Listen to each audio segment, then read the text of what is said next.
అయ్యా, ఇంతవరకు పాటల ద్వారా ఆత్మారాధన ద్వారా నీ నామానికి మహిమ తెచ్చుకున్నారు. మీరు మా మధ్యలోనికి దిగి వచ్చి అయ్యా మమ్మల్ని ఉజ్జీవపరిచినందుకై నీకే స్తోత్రాలు ప్రభు. నీ పక్షాన్ని రాసు నిలబడుతుండగా మీరే అభిషేకించండి.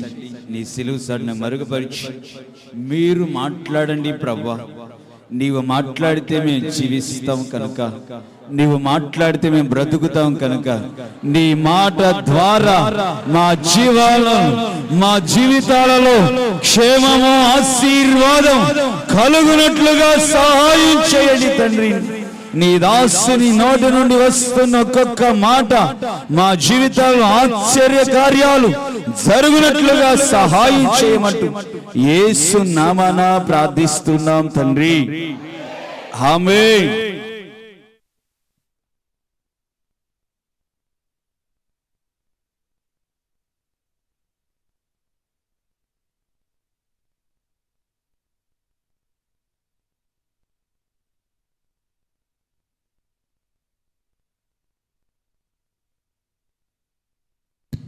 హల్లెలూయా,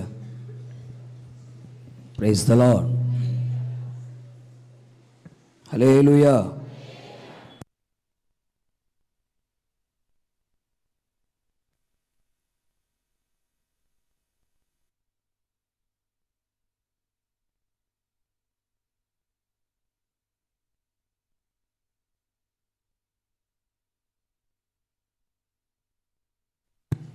ప్రైజ్ ద లార్డ్.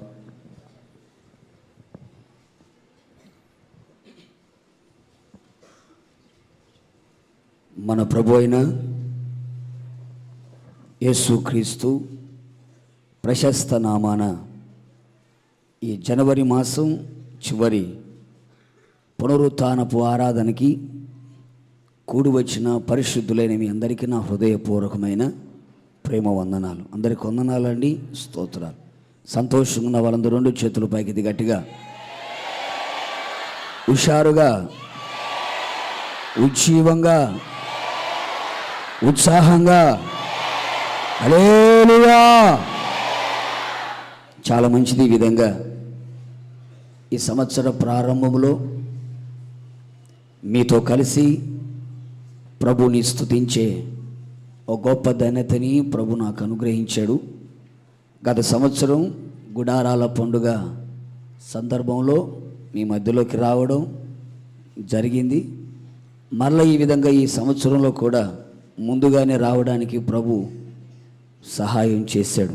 ఆయన ఎంతైనా నమ్మదగిన దేవుడు, మంచి దేవుడు. ఇటువంటి ఆత్మ సంబంధమైన అనుబంధాన్ని ప్రభు మనకు అనుగ్రహించి ఆయన రక్త బంధము చేత మనందరినీ బంధించి ఒక కుటుంబస్తులుగా ఆయన సన్నిధిలో నిలిచి ఉండే ఒక గొప్ప ధన్యత, భాగ్యాన్ని యేసయ్య మనకి ఇచ్చాడు. దేవునికి స్తోత్రం.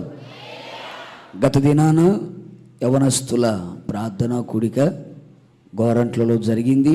ప్రభు చాలా ఆశీర్వాదకరంగా, దీవెనకరంగా ప్రభు జరిగించాడు. అందును బట్టి ప్రభుకి స్తోత్రాలు చెల్లిద్దాం. స్తోత్రం, స్తోత్రం, స్తోత్రం.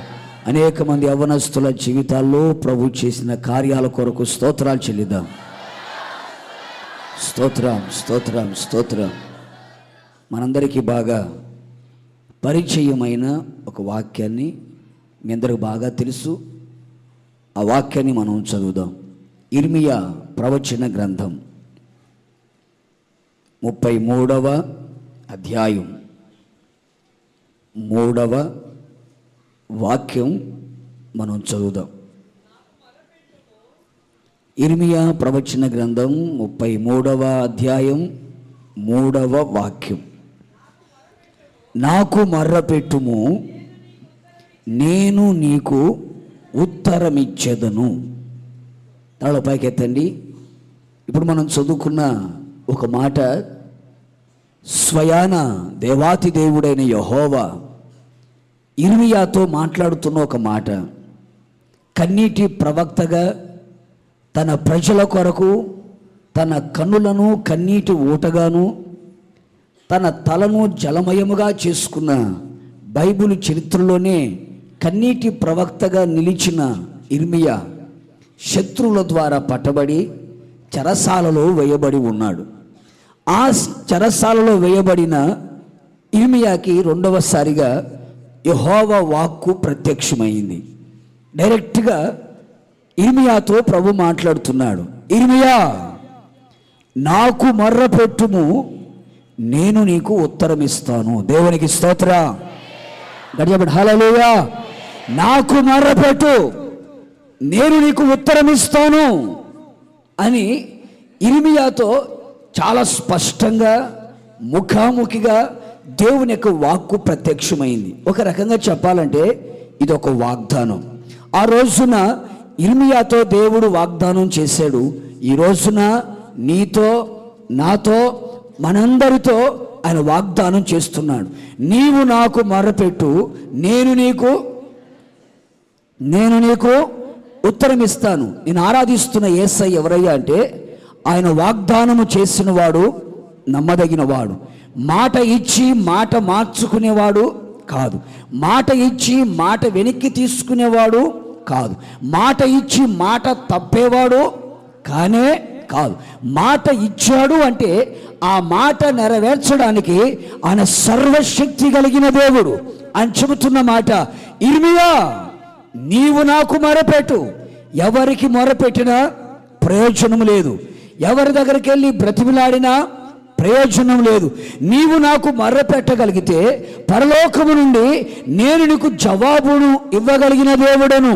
ఒక రకంగా చెప్పాలంటే బైబిల్ చరిత్రలో మనం చూడగలిగితే మన యేసయ్య ఎవరయ్యా అంటే ఆయన ప్రార్థన ఆలకించగలిగిన దేవుడు. దిక్కులేని వారి ప్రార్థన నిరాకరింపక వారి ప్రార్థన వైపు తిరిగి ఉన్న దేవుడు. అతని పెదల నుంచి వస్తున్న ప్రార్థన మానక అంగీకరించగలిగిన దేవుడు. ఇశ్రాయేలు దేవుడైన యెహోవాతో మనం చేసుకున్న మనవిని ఆయన మనకు దయచేయగలిగిన దేవుడు. నిజముగా మొరపెట్టు వారికి సమీపంగా నిలిచి ఉన్న దేవుడు. అలాంటి దేవుడు మనకు దొరికి ఉండగా ఆయనకు మనం మొర్ర పెట్టగలిగితే ఆయన అంటున్న మాట, నేను నీకు ఉత్తరాన్ని ఇస్తాను. ప్రేమైన దేవుని బిడ్డలారా, ఏమో చాలా మంది కూడా మిమ్మల్ని అడిగితే, పాస్టర్ గారండి మేము గంటల తరబడి ప్రభు సన్నిధిలో ప్రార్థన చేస్తున్నాం, శనివారం ప్రార్థిస్తున్నాం, ఆదివారం ప్రార్థిస్తున్నాం, మా కుటుంబంలోకి వెళ్ళి మేము ప్రార్థన చేస్తున్నాం. ఎన్నిసార్లు ఏ విధంగా మేము ప్రార్థన చేసినా కూడా మా ప్రార్థనకు జవాబు రావట్లేదయ్యా. ఎన్నోసార్లు ఎన్నో సంవత్సరాల తరబడి మేము దేవుని సన్నిధిలో విజ్ఞాపన చేస్తూ ఉన్నాం, మొరపెడుతూనే ఉన్నాం, కానీ జవాబు రాలేదు అని బాధపడే వాళ్ళు ఉన్నారు. ఈరోజు నా ప్రభు నీతో సూటిగా చెబుతున్న మాట, నిజముగా నీవు నాకు మొరపెట్టగలిగితే ఆయన నీకు ఉత్తరం ఇవ్వగలిగిన దేవుడు. ఇరుకులో నువ్వు మొరపెట్టగలిగితే విశాలమైన స్థలము నీకు ఉత్తరం ఇవ్వగలిగిన దేవుడు. నువ్వు వెలుగెత్తి ప్రార్థన చేయగలిగితే ఆయన చెవియొగ్గి ఆలకించగలిగిన దేవుడు. కారణం ఏమిటయ్యా అంటే నువ్వు మొరపెట్టినప్పుడు నీ ప్రార్థన వినడానికి ఆయనకు చెవులు ఉన్నాయి, ఆయనకు జవాబు ఇవ్వడానికి ఆయన దగ్గర సకల ఆశీర్వాదాలు నిలిచి ఉన్నాయి. కనుక ఈ రోజున దేవుడు మన ప్రార్థన ఆలకించాలి, మన మొర్ర వినాలి, మన మొర్రకి ఉత్తరము రావాలి. ఓ చిన్న ప్రశ్న, ఎందుకని యేసయ్య మన మొర్ర ఆలకించడం లేదు అని ఒక మాట మనం తెలుసుకోగలిగితే, ఆ విధంగా మనం మొర్ర పెట్టగలిగితే ఆయన ఏ విధంగా మనకు ఉత్తరము అనుగ్రహిస్తాడో కొన్ని మాటలు మీకు చెప్తాను. మొదటిగా మన మొర్ర దేవుడు ఆలకించాలి అంటే ఏ విధంగా మనం మొర్ర పెట్టాలి? ఓ చిన్న మాట, భక్తుడైన దావీదు రాసిన 66వ కీర్తన 17వ చరణం, 66వ కీర్తన 17వ చరణాన్ని చదువుదాం. ఆయనకు నేను మొర్ర పెట్టి తిని, అప్పుడే నా నోట ఒక శ్రేష్టమైన కీర్తన ఉంది. ఒకరు చదవండి అమ్మా. నా హృదయములో పాపమును లక్ష్యము చేసిన ఎడల ప్రభువు నా మనవిని వినకపోవును. నిశ్చయముగా దేవుడు నా మనవిని అంగీకరించెను. ఆయన నా విజ్ఞాపనని ఆలకించి ఉన్నాడు. దేవుడు నా ప్రార్థనని త్రోసివేయలేదు, తన కృపను తొలగించలేదు, ఆయన సన్నుతింపబడునుగాక. దేవునికి స్తోత్రం. భక్తుడైన దావీదు మహారాజు ఓ చక్కని పాట పాడాడు. ఆ పాటకు తగిన రాగాన్ని, తాళాన్ని, పదాలని సమకూర్చి దేవుని సన్నిధిలో పాడుతున్నాడు. ఆ పాటలో ఆయన చెబుతున్న ఓ చక్కని నగ్న సత్యం ఏమిటయ్యా అంటే, నేను నా దేవునికి నేను మొర్ర పెట్టాను అన్నాడు. వెంటనే ఏమంటాడు తెలుసా? అప్పుడే నా నోట ఒక శ్రేష్టమైన కీర్తన నేను పాడుకున్నాను అన్నాడు. దావీదు చివరిలో రాయబడిన మాట, దేవుడు నా ప్రార్థనని త్రోసివేయలేదు, దేవుడు నా విజ్ఞాపనని ఆలకించి ఉన్నాడు అన్నాడు. అంటే దావీదు, నీ మొర్ర దేవుడు ఎందుకు ఆలకించాడు? నీ ప్రార్థన ఎందుకు ఆయన విన్నాడు? నీ ప్రార్థనకు ఎందుకు ఆయన జవాబుని ఇచ్చాడు అని దావీదుని కనుక అడిగితే, దావీదు చెబుతున్న చక్కని మాట ఏమిటయ్యా అంటే, నా హృదయములో నేను పాపమును లక్ష్యము చేసిన ఎడల దేవుడు నా మనవిని వినకుండా ఉండేవాడు. అయితే ఇప్పుడు నా దేవుడు నా మనవి ఎందుకు విన్నాడు, నా మొర్ర ఎందుకు ఆలకించాడు? ఏ విధంగా నేను మొర్ర పెట్టానంటే, నా హృదయములో ఏ పాపాన్ని నేను దాచిపెట్టుకోలేదు. అంటే ఒక రకంగా చెప్పాలంటే, పవిత్రమైన హృదయముతో, పవిత్రమైన చేతులెత్తి, పవిత్రమైన పెదవులతో దేవుని సన్నిధిలో మొర్రపెట్టాడు. దేవునికి స్తోత్రం. ప్రియ సహోదరుడ, సహోదరి, ఎన్నో రోజుల నుంచి నువ్వు ప్రార్థన చేస్తూ ఉన్నావు, ఎన్నో రోజుల నుంచి ప్రభు సన్నిధిలో మొరపెడుతూ ఉన్నావు. నీ మొర్ర ఆలకించబడకపోవడానికి ప్రబలమైన ఒకటే ఒక కారణం ఏమిటయ్యా అంటే, ఏదో పాపం నీ హృదయములో దాచబడి ఉంది, ఏదో పాపాన్ని హృదయములో భద్రపరుచుకున్నావు. కనుక ప్రియ సహోదరుడ, సహోదరి, ఈ రోజు నా ప్రభు నీతో చెబుతున్న మాట, నీ చూపులలో, నీ తలంపులలో, నీ ఆలోచనలో, నీ క్రియలో, నీ నడకలో, నీ పడకలో, నీ ప్రవర్తనలో ఏదో రకమైన పాపం నీ గుండెల్లో ఒకవేళ దాచిపెట్టుకొని ఉంటే, అది ఈరోజే, ఇప్పుడే, ఇక్కడే విడిచిపెట్టి నువ్వు ప్రార్థన చేయడం ప్రారంభించగలిగితే, మొరపెట్టడం ప్రారంభించగలిగితే, నిశ్చయముగా నా దేవుడు నీ మొర్ర ఆలకించుగాక. దేవునికి స్తోత్రం. నీ మొర్రకు ఉత్తరం ఇచ్చునుగాక. కనుక ప్రేమిని దేవుని బిడ్డలారా, అంటే ఒక పరిశుద్ధమైన, పవిత్రమైన, నిష్కలంకమైన హృదయము కలిగిన వారమై, పరిశుద్ధమైన జీవితం మనం కలిగిన వారమై, శిరస్సు మొదలుకొని చీలమండలం వరకు అంతరంగమందును బాహ్యమందును పవిత్రత మనము కలిగిన వారమై, పరిశుద్ధమైన హృదయముతో ఎప్పుడైతే మనం దేవుని సన్నిధిలో మనం మొరపెడతామో, నిశ్చయముగా ఆయన మన మొర్రని ఆలకిస్తాడు. అందుకనే కీర్తనకారుడు అంటాడు, నేను ఉదయమున మొరపెట్టినా, మధ్యాహ్నమున మొరపెట్టినా, సాయంకాలం మొరపెట్టినా నా దేవుడు నా మొర్ర ఆలకిస్తున్నాడు. దేవునికి స్తోత్రం. కనుక చిన్న సలహా ఏమిటి అంటే, నాకు మొరపెట్టు, నేను నీకు ఉత్తరం ఇస్తాను. ఎలా మొరపెట్టాలి అంటే, పాపాన్ని విడిచిపెట్టి, పవిత్రమైన హృదయము కలిగి, పవిత్రమైన పెదవులతో, పవిత్రమైన చేతులెత్తి నీవు నాకు మొర్ర పెట్టగలిగితే నేను నీకేమిస్తాను? నోటితో చెప్పండి గట్టిగాను. ఏమిస్తాడంటే ఉత్తరం ఇస్తాడు. కనుక ప్రేమైన దేవుని బిడ్డలారా, ఈ విధంగా మనం మొర్ర పెట్టగలిగితే ఆయన మనకు ఉత్తరం ఇవ్వగలిగిన దేవుడు. ఆ ఉత్తరములో ఉన్న ఆశీర్వాదాలు ఏమిటి? మనం మొరపెట్టినప్పుడు ఎటువంటి ఆశీర్వాదాలు ఆయన తన ఉత్తరములో దాచి ఉంచాడు అనే సంగతి ఒక 3-4 మాటలు మీకు చెప్తాను. గట్టిగా చప్పట్లు కొట్టండి. గట్టిగా గట్టిగా. మొట్టమొదటిగా 138వ కీర్తన, 138వ కీర్తన 3వ చరణం. జాగ్రత్తగా చదవండి. నేను మొర్ర పెట్టిన దినమున ఇచ్చాడయ్యేలేదా? జాగ్రత్తగా వినండి. మొర్ర, ఉత్తరము రెండు కలిపి కనబడతాయి మనకు. నేను నీకు మొర్ర పెట్టిన దినమున నీవు నాకు ఉత్తరం ఇచ్చావు. ఆ ఉత్తరంలో ఉన్న ఆశీర్వాదం ఏమిటి? చదవండి. నా ప్రాణములో త్రాణ పుట్టించి నన్ను ధైర్యపరచితివి. గమనించండి, తలల పైకి ఎత్తండి. భక్తుడైన దావీదు ఒక కీర్తన రాశాడు. ఏ విధంగా మొర్ర పెట్టాలో అని చెప్పిన ఆ కీర్తనాకారుడు ఆయన కూడా దేవుని సన్నిధిలో మొర్రపెట్టాడు. మొర్ర పెట్టగానే అంటున్నాడు, నేను నీకు మొర్ర పెట్టగా నువ్వు నాకేమిచ్చావయ్యా? ఏమిచ్చావు? ఉత్తరం ఇచ్చావయ్యా. ఆ ఉత్తరములో ఉన్న ఆశీర్వాదం ఏమిటయ్యా అంటే, నీవు నా ప్రాణములో త్రాణ పుట్టించి. త్రాణ అంటే అర్థం ఏమిటయ్యా అంటే బలము. అర్థం ఏంటండి?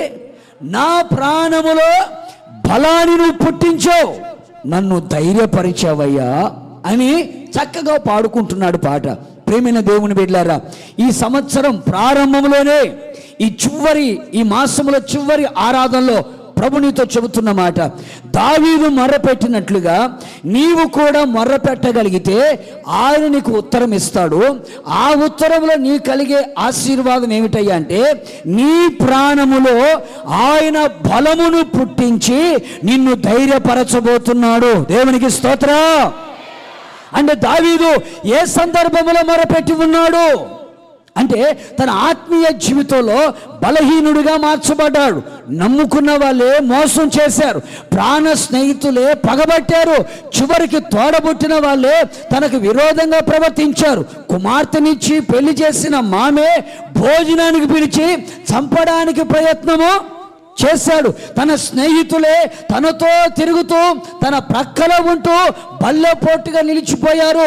తన వారే తనకు కంట్లో నలుసుగాను, పక్కలో బల్లెపోటుగాను, పాదాలలో ముళ్ళుగాను, తల మీద నిప్పుల కుంపటిగా మార్చబడి తన పగవారి చేతుల నుంచి తప్పించబడాలని, నాశనకరమైన గుంట నుంచి విడిపించబడాలని, శత్రువుల చేతుల నుంచి తన ప్రాణాన్ని కాపాడుకోవాలని దేవుని సన్నిధిలో మొరపెడుతున్నాడు. అయ్యా, నా ప్రాణము సింహాల మధ్యలో ఉంది, నా ప్రాణము కత్తుల వంటి నాలుకలు కలిగిన ప్రజల మధ్యలో ఉంది. నాతో తిరుగుతున్న వారే, నాతో కలిసి పనిచేస్తున్న వారే, నాకు స్నేహితులుగా ఉన్నవారే నాకు పగవారిగా మార్చబడ్డారు. నా ప్రాణం బలహీనంగా మార్చబడిందయ్యా. నేను బలహీనుడిగా మార్చబడ్డాను. నా ఆత్మీయ జీవితం బలహీనపరచబడింది. ధైర్యాన్ని కోల్పోయాను, ధైర్యాన్ని విడిచిపెట్టేశాను, భయం నా గుండెలో చోటు చేసుకుంది అని దేవుని సన్నిధిలో మొరపెట్టగా వెంటనే దేవుడు ఉత్తరం ఇచ్చి, దావీదు, నీ మొర్రని నేను ఆలకించాను, ఇదిగో ఉత్తరాన్ని పంపిస్తున్నాను, నీ ప్రాణములో బలము కలుగునుగాక. దేవునికి స్తోత్రం. అలసిపోయి సొమ్మసిల్లిపోయి కృంగిపోయిన నీ జీవితంలో మరలా బలాన్ని నేను కలుగ చేస్తున్నాను.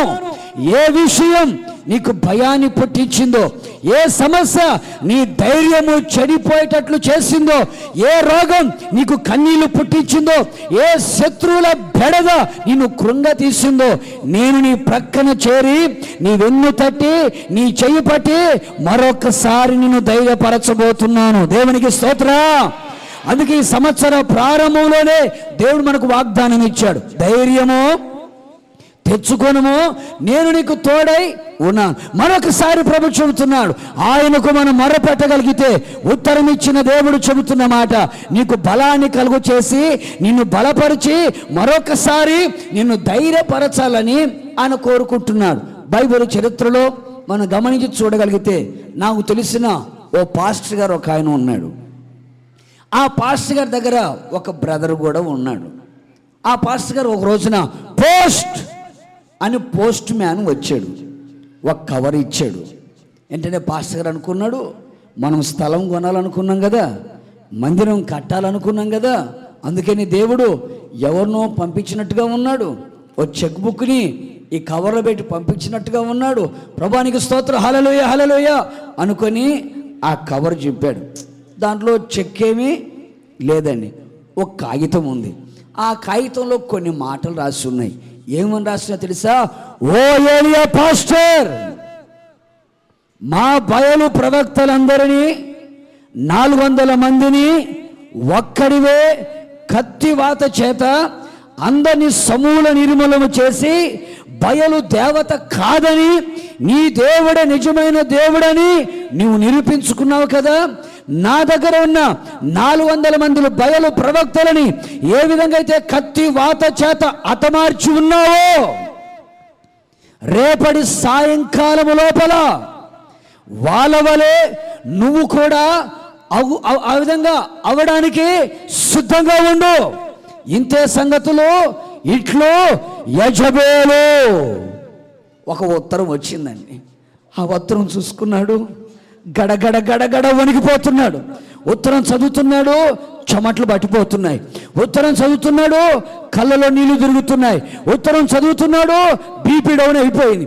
ఉత్తరం చదువుతున్నాడు, షుగర్ కూడా డౌన్ అయిపోయింది. గడగడ వణుకుతున్నాడు. ఉత్తరం పక్కన పెట్టేశాడు. హడావుడిగా వెళ్ళి బట్టలని సూట్ కేసు సర్దుకున్నాడు. ఆ సూట్ కేసు కూడా బాగా తాళం వేశాడు, సంకన పెట్టుకున్నాడు. బెదరు అర్జెంటుగా బయలుదేరి పోదా. ఏంటి పాస్టర్ గారండి, నీకు ట్రాన్స్ఫర్ రాలేదు కదా, ఎందుకు బయలుదేరుతున్నావు? తర్వాత చెప్తే రారా బయలుదేరు అన్నాడు. ఇద్దరు కలిశారు, పరిగెత్తుకుంటూ వెళ్ళారు. చివరికి అన్నాడు, బాబు నా సేవది నేను చేసుకుంటాను కానీ అయ్యా నువ్వు మాత్రం ఇంటికి వెళ్ళిపో అని ఈ పాస్టర్ గారు సూటిగా సంకన పెట్టుకొని తిన్నగా పరిగెత్తి తన ప్రాణము మీద విరక్తి చెందినవాడై, తన ప్రాణములో బలహీనుడిగా మార్చబడి చిన్నగా పరిగెత్తి అరణ్యములోకి వెళ్ళి ఒక బదరి వృక్షం కింద కూర్చొని అక్కడ ప్రార్థన చేస్తున్నాడు. ఏమని ప్రార్థన చేస్తున్నాడు తెలుసా? ప్రభువా, నా పితరుల కంటే నేను గొప్పవాడిని కాదయ్యా.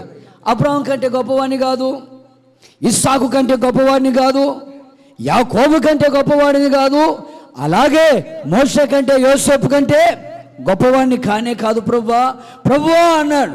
ఏంటి నాయన అన్నాడు. ఏం లేదు ప్రభువా, ఇంత మట్టుకు చాలయ్యా. ఎంత మట్టుకంటే అండి? ఇంత మట్టుకు చాలు ప్రభువా. ప్రాణం మీద విరక్తి కలిగి ధైర్యాన్ని కోల్పోయిన వాడై, భయాన్ని గుండెలో చోటు చేసుకొని ధైర్యము చెడిపోయి బలహీనుడిగా మార్చబడి ప్రాణం మీద విరక్తి చెంది అంటున్న మాటలు ఇంత మట్టుకు చాలు, బతకాలని ఆశ నాకు లేదయ్యా, నువ్వే నన్ను చంపు. ఎవరు చంపమంటున్నాడండి? ఒక విచిత్రమైన సంగతి తెలుసా అండి? నేను చంపుతాను అన్న దగ్గర నుంచి పారిపోయి వచ్చాడు. అర్థమైందండి? నిన్ను చంపేస్తాను అని యజబేలు ఉత్తరం రాస్తే చంపను పోవద్దండి అనలేదు. చంపుతానన్న దగ్గరేమో పారిపోయాడు. ఇప్పుడు వచ్చి ప్రభువా నువ్వు నన్ను చంపోయా అంటున్నాడు. ఇక నేను బతకలేను, ఈ ఆత్మయాత్రలో ముందుకు నేను సాగలేను, ఈ సేవలో ముందడుగు నేను వేయలేను. అమ్మో, ఒక ఆడ మనిషి చేతిలో నేను చావడం కన్నా నీ చేతిలో నేను చావాలని అనుకుంటున్నాను అంటే దేవుడి తను చంపి దేవుడు ఏమవ్వాలండి? నరహంతకుడు అవ్వాలి. ఇంత మట్టుకు చాలు ప్రభువా. అప్పుడప్పుడు మన వాళ్ళు కూడా జీవితం మీద విరక్తి చెంది శ్రమల మీద శ్రమలు వచ్చినప్పుడు, కష్టాల మీద కష్టాలు వచ్చినప్పుడు, నిందలు ఎదురైనప్పుడు, ఏ పని చేసినా కలిసి రానప్పుడు, నష్టాలు వెంటాడుతున్నప్పుడు, కన్యల మధ్యలో కృంగిపోతున్నప్పుడు, దుఃఖం ఎక్కువైనప్పుడు, కుటుంబంలో సమస్యలు పెళ్ళుబికినప్పుడు చివరికి అంటున్న మాట తెలుసా? ఇంకా భక్తి లేదు, ప్రార్థన లేదు, కీర్తన లేదు, ఓసన్న మందిరం లేదు, ఏ మందిరం లేదు. ప్రభువా నన్ను తీసేసుకో, నేను భక్తి చేయలేను, ఇక నేను ప్రార్థన చేయలేను, విశ్వాస జీవితంలో ముందుకు నేను కొనసాగలేను, నన్ను తీసేసుకో. ఎంతమంది ప్రార్థన చేయట్లేదండి? ఈ పాడు లోకంలో బతికేదానికంటే కూడా, ఈ లోకమనే విషయ వలయములో చిక్కుకునేదానికంటే కూడా నీ సంధికి వెళ్ళిపోతానయ్యా, నన్ను తీసేసుకో అని ప్రభు దగ్గరకు వచ్చి విరక్తి చెంది బలహీనుడిగా మార్చబడి ధైర్యాన్ని కోల్పోయి భయకంపితుడిగా మార్చబడి ఆ చెట్టు కింద కూర్చొని ఏడుస్తూ ఉన్నాడు, మొరపెడుతూ ఉన్నాడు, నా జీవితం ఇంతటితో ముగించేసే. నేను అంటాను, ఏలి ఎవరో తెలుసా అండి? ఏలి ఎవరు తెలుసా? రోషము కలిగిన వాడు, పౌరుషము కలిగిన వాడు. ఆకాశమా 3.5 సంవత్సరాలు వర్షం పడ్డావా నీ ఇష్టమని ప్రకృతికే శాసనం వేశాడు. ప్రకృతి దేవుని దగ్గరికి వెళ్ళింది. అయ్యా, ఒక మానవుడు 3.5 సంవత్సరాలు వర్షం పడకూడదని చెప్పాడు. నేను ఎవరి సన్నిధిలో నిలబడి ఉన్నానో యెహోవా జీవము తోడు వర్షం పడదుగాక అన్నాడయ్యా. ఆజ్ఞాపించడానికి అతడెవరయ్యా? నువ్వు కదా మమ్మల్ని సృజించింది, ఏం చేయమంటావు అన్నాడు. దేవుడు ఏమన్నాడు తెలుసా? ఏలియా మాటే నా మాట కూడా సభలు అడిగాను. ఏలియా మాటే నా మాట, ఏలియా చెప్పినట్టు చేయి అనగానే ఏలియాకు ప్రకృతి తల వంచింది. ప్రకృతిని శాసించగలిగిన వాడు. అగ్ని కురమంటే అగ్ని కురుస్తుంది, వర్షం పడమంటే వర్షం పడుతుంది. కొంచెం పిండి ఉన్నా, కొంచెం నూనె ఉన్నా కరువు తీరిపోయేంత వరకు రొట్టెలు తగ్గలేదు, బుడ్డుల నూనె తరిగిపోలేదు, పిండిలో ఆ యొక్క తొట్లో ఉన్న పిండి తరిగిపోలేదు. చనిపోయిన వాడి దగ్గరికి వెళ్ళి వాని కోసం మొరపెడితే వాడు దిగ్గులొచ్చి కూర్చున్నాడు. ఇన్ని అద్భుతాలు చేసిన ఏలియా ఒక చిన్న సమస్య రాగానే, నేనంటాను తిన్నగా ఏలియా యెజబేలు దగ్గరికి వెళ్ళి, ఏయ్ యెజబేల్ బయటికి రా అని బయటికి రమ్మని పిలిచి, ఆకాశమా ఈ మనిషిని అగ్ని చేత కాల్చమంటే కాల్చదా? నాకు చూస్తారు ఎందుకండి? కాలుస్తుందా? కాల్చదా? కాలుస్తుందండి. కానీ ఏలియా భయపడిపోయాడు. చిన్న సమస్యకి నేనంటాను క్రైస్తవుడు ఎవరో తెలుసండి? భయానికే భయాన్ని పుట్టించేవాడు కూడా సభలు గట్టిగాను. భయానికే భయాన్ని పుట్టించవలసిన ఏలియా చిన్న వాటికి విశ్వాసములో బలహీనుడై, పరిశుద్ధతలో బలహీనుడై, నిరీక్షణలో బలహీనుడై, ఆత్మీయ జీవితంలో దిగజారిపోయి, సమస్యలు రాగానే, కష్టాలు రాగానే, శోధనలు రాగానే, చిక్కు సమస్యలు రాగానే ప్రార్థనలు దిగజారిపోయి, విశ్వాసంలో దిగజారి చివరికి బలహీనుడిగా మార్చబడి చివరికి అంటున్న మాట, ఇక నేను బ్రతకలేనయ్యా, నన్ను తీసేసుకో, ఇంత మటుకు చాలు, ఇంతవరకు నేను చేసిన భక్తి, ఇంతవరకు నేను చేసిన ప్రార్థన, ఇంతవరకు నాకున్న విశ్వాసం, ఇంతవరకు నాకున్న పరిశుద్ధత, ఇక చాలయ్యా, ఇక నా జీవితాన్ని ముగించేసేయి అని ఏడ్చి ఏడ్చి ఏడ్చి నిద్రపోయాడు. ఆకాశం నుండి ఒక దేవదూత వచ్చి, చిన్న గ్యాస్ స్టవ్ లేదు కదండి, చిన్న పొయ్యి పెట్టి 3 రాళ్ళు పెట్టి కట్టెలు తెచ్చి నిప్పులు పోసి పెన్నెం పెట్టి అప్పుడు వేడివేడిగా పులకాలు చేసింది. ఏం చేసి పెట్టిందండి? పులకాలు చేసి, ఏలియా ఓయ్ పైకిలే. చూడగానే దేవదూత, అయ్యా ప్రైజ్లాడయ్యా అన్నాడు. రొట్టెలు తిన్నాయినా, మంచి దేవుడు అయ్యా, ఎక్కడున్నా నాకు తిండి మాత్రం కెరుతు బాగు దగ్గర కూర్చున్నా రాజు తినే భోజనం పెట్టావు. తాగి తాగి నీళ్ళు ఆగిపోయినాయి, వాగు ఎండిపోయిందండి. డాక్టర్లు చెప్పారంట రోజుకి 8 లీటర్లు తాగమని, 5 లీటర్లు తాగమని డాక్టర్ గారు చెప్పారంట. కెరుతు బాగు దగ్గర కూర్చున్నా నీళ్ళన్నీ ఎండిపోయినాయి. లీటర్లు తాగాడు. రాజుగారు తినే భోజనం తిన్నాడు, నీళ్ళు అయిపోయినాయి.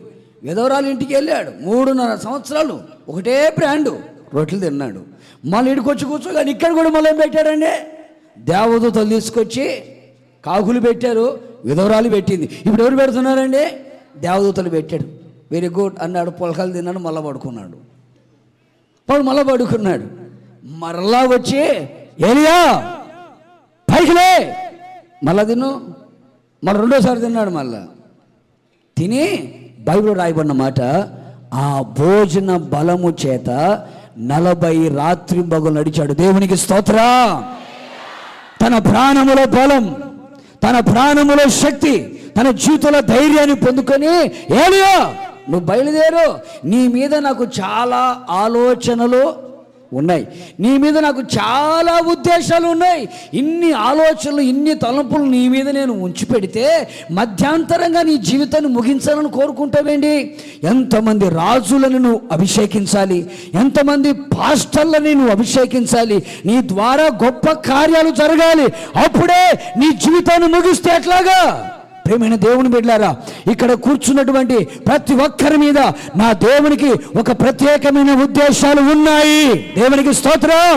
ఒక ప్రత్యేకమైన ఆలోచన ఉంది, ఉద్దేశాలు ఉన్నాయి కనుకనే మరొకసారి దేవుడిని బలపరచాలనుకుంటున్నాడు.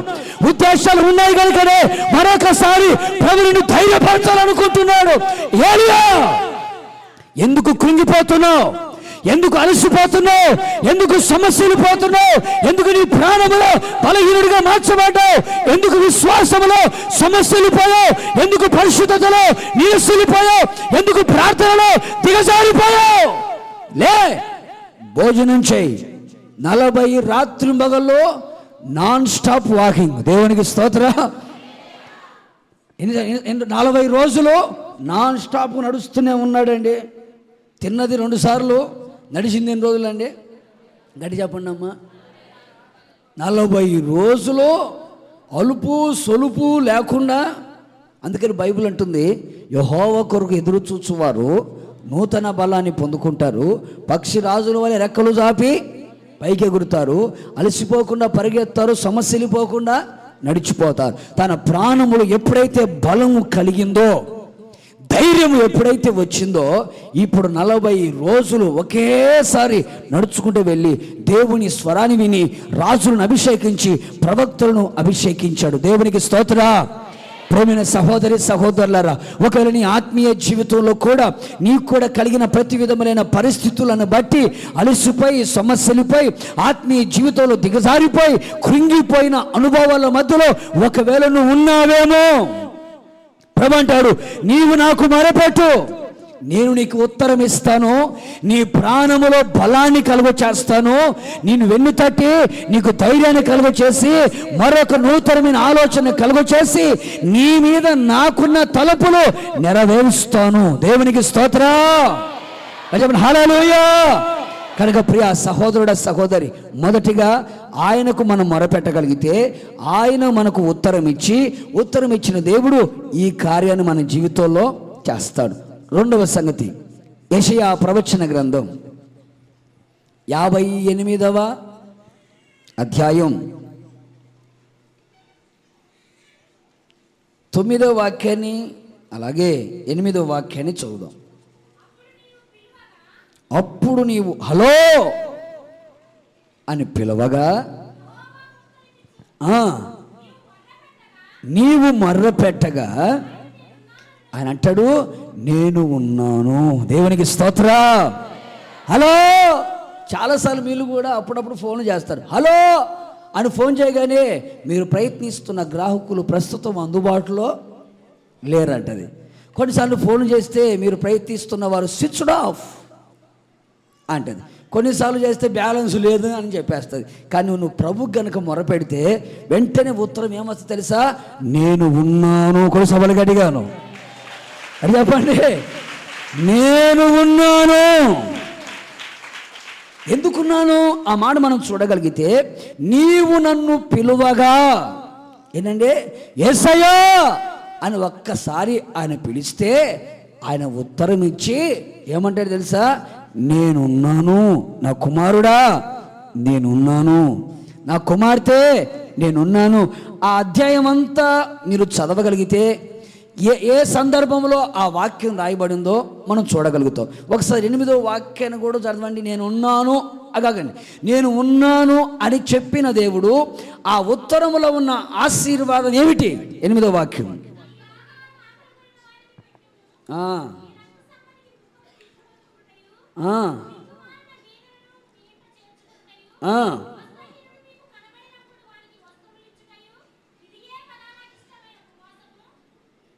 ఏమో ఊకొట్టాలా?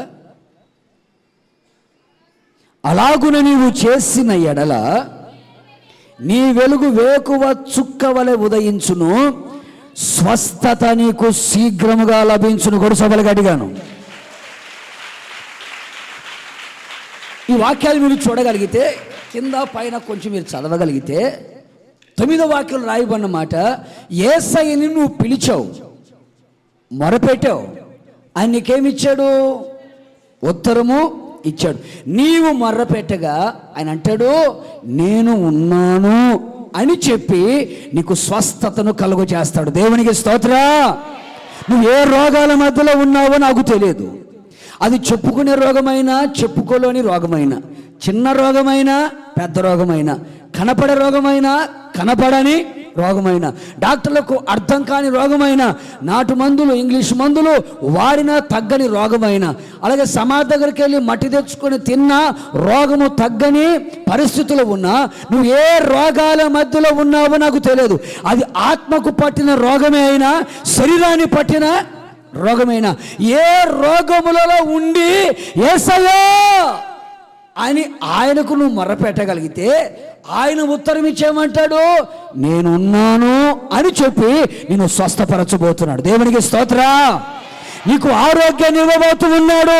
ఎలాగా అని మనం చూడగలిగితే ఆ అధ్యాయం అంతా దేని గురించి రాయబడిందయ్యా అంటే ఉపవాస ప్రార్థన. ఏ ప్రార్థన అండి? సౌండ్ రావట్లేదు ఏంటండి? ఏ ప్రార్థన అంటే ఉపవాస ప్రార్థన గురించి రాయబడింది. అంటే ఉపవాసం ఉండి మన ప్రభు సన్నిధిలో మర్ర పెట్టగలిగితే, ఒక రకంగా చెప్పాలంటే మర్ర వేరు, ప్రార్థన వేరు. ప్రార్థన అంటే మనం మౌనంగా పెదాలు కదిలించకుండా మనలో మనము కొంచెం గట్టిగా అరిస్తే నీరసం వచ్చేస్తుందేమోనని అలాగ ప్రార్థన చేస్తారు. మర్ర అన్నప్పుడు ఆ మర్రలో కేకలు ఉంటాయి, ఆ మర్రలో వేదన ఉంటుంది, ఆ మర్రలో కన్నీళ్ళు ఉంటాయి, ఆ మరలో నీ గుండెలో ఉన్న బాధనంతా లోపల చెప్పలేకుండా ఒక బాంబు పేడిస్తే ఏ విధంగా విస్ఫోటముతో బయటకు వస్తుందో ఆ విధంగా వెర్రి కేకలు వేసి చేసేదాన్ని ఏమంటారు అంటే మొర్ర అంటారు. ఇంకొక రకంగా చెప్పాలంటే చిన్న పిల్లవాళ్ళు పాల కోసం తల్లి కోసం కేకలు పెట్టి ఏడుస్తారే దాన్ని ఏమంటారు అంటే మొర్ర అంటారు. అందుకే ప్రభు అంటాడు, మీరు నా సన్నిధికి ఉపవాసం ఉండి నా దగ్గరకు వచ్చి మీరు మొర్ర పెట్టగలిగితే, ఉపవాస ప్రార్థన నువ్వు చేయగలిగితే, ఉపవాసం ఉండి మొర్ర పెట్టగలిగితే, యేసయ్యా అని నన్ను పిలవగలిగితే వెంటనే ఏమంటాడంటే అక్కడ రింగ్ అయిపోయి వెంటనే దేవుడు ఏమంటాడు, హలో నేను ఉన్నాను. దేవునికి స్తోత్ర. ఎందుకున్నావు? నీ రోగాన్ని బాగు చేయడానికి నేను ఉన్నాను. కొడుసభలుగా అడిగాను. స్వస్థత నీకు శీఘ్రముగా లభించడానికి నేను ఉన్నాను. ఇక్కడ నిన్ను బాగు చేయడానికి నేను ఉన్నాను, నీకు ఆరోగ్యం ఇవ్వడానికి నేను ఉన్నాను, నీ ఎముకల్లో స్వస్థతను కలుగ చేయడానికి నేను ఉన్నాను, నీ దేహానికి ఆరోగ్యం ఇవ్వడానికి నేను ఉన్నాను అని చెప్పగలిగిన ఏకైక వ్యక్తి యేసు. చెప్పండి, యేసు ఒక్కడే. మరి ఈ రోజున ఏ బాధల మధ్యలో ఏ రోగాలతో కృషించిపోతున్నావో, డాక్టర్ల చుట్టూ తిరిగి రోగాలు నయం కాక కన్నీళ్ళ మధ్యలో కృంగిపోతూ జీవిత సమస్యలతో విసిగి వేసారిపోయి బతుకు మీద భారం కలిగి ఇక విరక్తి కలిగి ఎందుకు ఇంకా అన్న స్థితిలో ఒకవేళ ఉన్నావేమో, నిశ్చయముగా నీవు ఉపవాసం ఉండి మొర్ర పెట్టగితే నిశ్చయముగా నా దేవుడు నేను ఉన్నాను అని చెప్పి నిన్ను బాగు చేయబోతూ ఉన్నాడు. దేవునికి స్తోత్ర. అందుకని ఇప్పుడు మనం చేయవలసిన ప్రార్థన ఏమిటయ్యా అంటే ఉపవాస. సౌండ్ రావట్లేదే, పురుషుల సౌండ్ రావట్లేదే. ఏం ఉపవాస ప్రార్థన పాస్టర్ గారు? పోయిన సంవత్సరం అయిపోయింది, 3 రోజులు కూర్చోబెట్టారు. 3 రోజులు కూర్చోబెట్టారు, ఉపవాసం అని చెప్పారండి. ఏం ఉపవాస ప్రార్థన పాస్టర్ గారు అండి? ఇప్పుడు వచ్చేటప్పుడు కూడా 2 ఇడ్లీలు, సింగిల్ దోశ, 2 గరిటెల ఉప్మా ఏంటి, కాస్త వీలైతే కొంచెం పూరి లేకపోతే పొంగల్ వేసుకొని తినే వచ్చామయ్యా. ఎందుకంటే మరి తినకపోతే కుదరదు పాస్టర్ గారు, మీరు నిలబడమంటారు, కాసేపు సపాట్లు పట్టమంటారు, అరవమంటారు. అసలే షుగర్ పేషెంట్ని, తినకపోతే కుదరదు, అసలే గ్యాస్ ట్రబుల్ అని గ్యాస్ బయటకు వచ్చేస్తా ఉండే. ఎక్కడుంటే పాస్టర్ గారు అండి కళ్ళు గిరిగిరా ఎట్లా కట్టండి, కళ్ళు గిరిగిరా కళ్ళు తిరుగుతున్నా, నరాలన్నీ నీరసం వచ్చా, బీపీ డౌన్ అయిపోయా. ఎక్కడ కూర్చుంటామండి? ఉపవాసం మాకు కుదరదు పాస్టర్ గారు అండి. నిండా తిని శుభ్రంగా కూర్చోమంటే గోడకు అనుకొని శుభ్రంగా కూర్చున్నాం. ఉపవాసం మాకెట్టదాయో, మాకు కెట్టదు. అంతకైతే ఉప్మా తినుకుంటా, అట్టుపండు తినుకుంటా, డజన్ అట్టుపండు తినుకుంటా, లీటర్ పాలు తాగుతా ఉపవాసము అని చెప్పుకుని ఇంకా స్టార్ట్ అవుతుంది ఫిబ్రవరి నెలలో. ఏ నెల అండి? ఇంకా ఫిబ్రవరి నెల 40 రోజులు. ఏమక్క అట్లా ఉన్నవేంటంటే ఉపవాసం అమ్మాయి, ఎన్ని రోజులు ఇప్పుడే స్టార్ట్ అయిపోయింది. మరి ఎందుకు అట్లా ఉన్నా? ఉపవాసం కదా. మాట్లాడితే మళ్ళీ ఎనర్జీ ఏమైనా పోతుందేమోనని 10వ రోజు అమ్మాయి, ఇంకా 30 రోజులు ఉంది, ఉపవాసం ఉండాలి. బైబిల్ ఏమనుంది? నువ్వు ఉపవాసం ఉన్నప్పుడు నీ ఇంట్లోకి వెళ్ళి తలుపేసుకొని తలంటి స్నానం చేసుకొని అక్కడికి వెళ్ళి రహస్యమందు చూచుచున్న దేవుడికే నువ్వు మొరపెట్టాలి. ముఖమంతా ఆంధ్ర మ్యాప్లాగా పెట్టుకొని వికారంగా పెట్టుకొని కొంత జనాలు చూసేటట్లుగా మాట్లాడుకుని నీరసంగా తిరుగుతుంటారు. అప్పుడు జనాలు అడగాలి ఏమని, ఏమాక అట్లా ఉన్నావేంటి, డల్లుగా ఉన్నావేంటి, ముఖమంతా చిక్కుకొని పోయింది ఏంటి, కళ్ళన్నీ గుంటలు పడ్డాయి ఏంటి, బుగ్గలన్నీ సొట్లు పడ్డాయి ఏంటి, ఎందుకు అట్లా ఉన్నావు అని అడిగితే అప్పుడు స్టార్ట్ చేసేది అక్క ఏంది, ఉపవాసం. ఉపవాసం యేసుప్రభు సిలువలో వెళ్ళాడు. అందుకని ఈస్టర్ పండుగకి ముందు కానీ గుడ్ ఫ్రైడేకి ఉపవాసం. ఏం తినట్లేదా? తింటానుగా డజన్ అట్టి పనులు ఒకలే. మరి అది తింటూనే ఉన్నావు, ఎందుకు నీరసం? ప్రేమైన దేవుని బిడ్డలారా, అది కాదండి. బైబిల్ మీ చరిత్రలు మీరు గమనించి చూడగలిగితే మన ప్రజలకి, మన భక్తులందరికీ ఏ సమస్యలు వచ్చినా, ఏ బాధలు వచ్చినా ముందు వాళ్ళు చేసే పని ఏమిటో తెలుసండి? ఉపవాస ప్రార్థన. దేవునికి స్తోత్రం. యేసయ్యకి మనల్ని సమీపంగా తీసుకొని వెళ్ళగలిగింది ఉపవాస ప్రార్థన ఒక్కటే. ఒక రకంగా చెప్పాలంటే ఈమెయిల్ కంటే స్పీడ్గా వెళ్ళిపోతుంది, టెలిగ్రామ్ కంటే స్పీడ్గా వెళ్ళిపోతుంది. ఉపవాస ప్రార్థన కంటే స్పీడ్గా వెళ్ళగలిగింది ఇంకొకటి లేదు. కనుక ప్రేమైన దేవుని బిడ్డలారా, ఈరోజు నా ప్రభు చెబుతున్నాడు, నీవు నాకు ఉపవాసం ఉండి మొరపెట్టు, నేను నీకు ఉత్తరం ఇస్తాను. ఇచ్చిన దేవుడు ఏమంటాడంటే, నేను ఉన్నాను. దేవునికి స్తోత్రం. అంటే హల్లెలూయా. నీ రోగాన్ని బాగు చేయడానికి నేను నా సంగతి మీకు చెప్తానండి. మా ఇంట్లో నాకు ఒక అన్న, ఒక తమ్ముడు, ఒక చెల్లెలు. మా నాన్న మిలిటరీలో, ఆర్మీలో పనిచేసేవాడు. 3 అన్నదమ్ముల తర్వాత లేక అమ్మాయి పుట్టిందండి, మా చెల్లెలు. చాలా గారాబంగా పెంచుకుంటున్నామండి. 3 తర్వాత కదండి, చాలా గారాబంగా పెంచుకున్నాం. అప్పుడు నేను యేసు ప్రభు నమ్ముకొని కొత్తగా మందిరానికి వెళ్తున్నాను. వెళ్ళిన 2 నెలలకే కామెర్ల రోగం వచ్చింది. జాండీస్ అంటారు కదండి, పచ్చ కామెర్ల రోగం వచ్చింది. వెళ్ళిన 2 నెలలకే అందరూ అన్నారు, నువ్వు బాప్తిసం పొందావు, మందిరానికి వెళ్ళావు, నీకు శ్రమలు స్టార్ట్ అయినాయి అని. సరేలే, ప్రభు కొరకు బ్రతుకుదాం, ప్రభు కొరకు జీవిద్దామని తీర్మానం చేసుకుని అలాగే కామెర్ల వ్యాధితోనే కాలేజీకి వస్తూ ఉన్నాను. మా చెల్లెలకి కేశఖండన, వెంట్రుకలు తీసే ఒక చిన్న కార్యక్రమం పెట్టారు. ఆ కార్యక్రమం అంతా అయిపోయిందండి. వచ్చిన వాళ్ళందరికీ చికెను, మటను, ఫిష్ అన్నీ గ్రాండ్గా చేశారు. అంతా అయిపోయిన తర్వాత మా ఇంట్లో వాళ్ళందరం కలిసి భోజనం చేద్దామని కూర్చున్నాం. అందరికేమో మా అమ్మ అన్నీ పెట్టింది, నాకు మాత్రం మజ్జిగ పోసింది. నాకు కడుపు మండింది.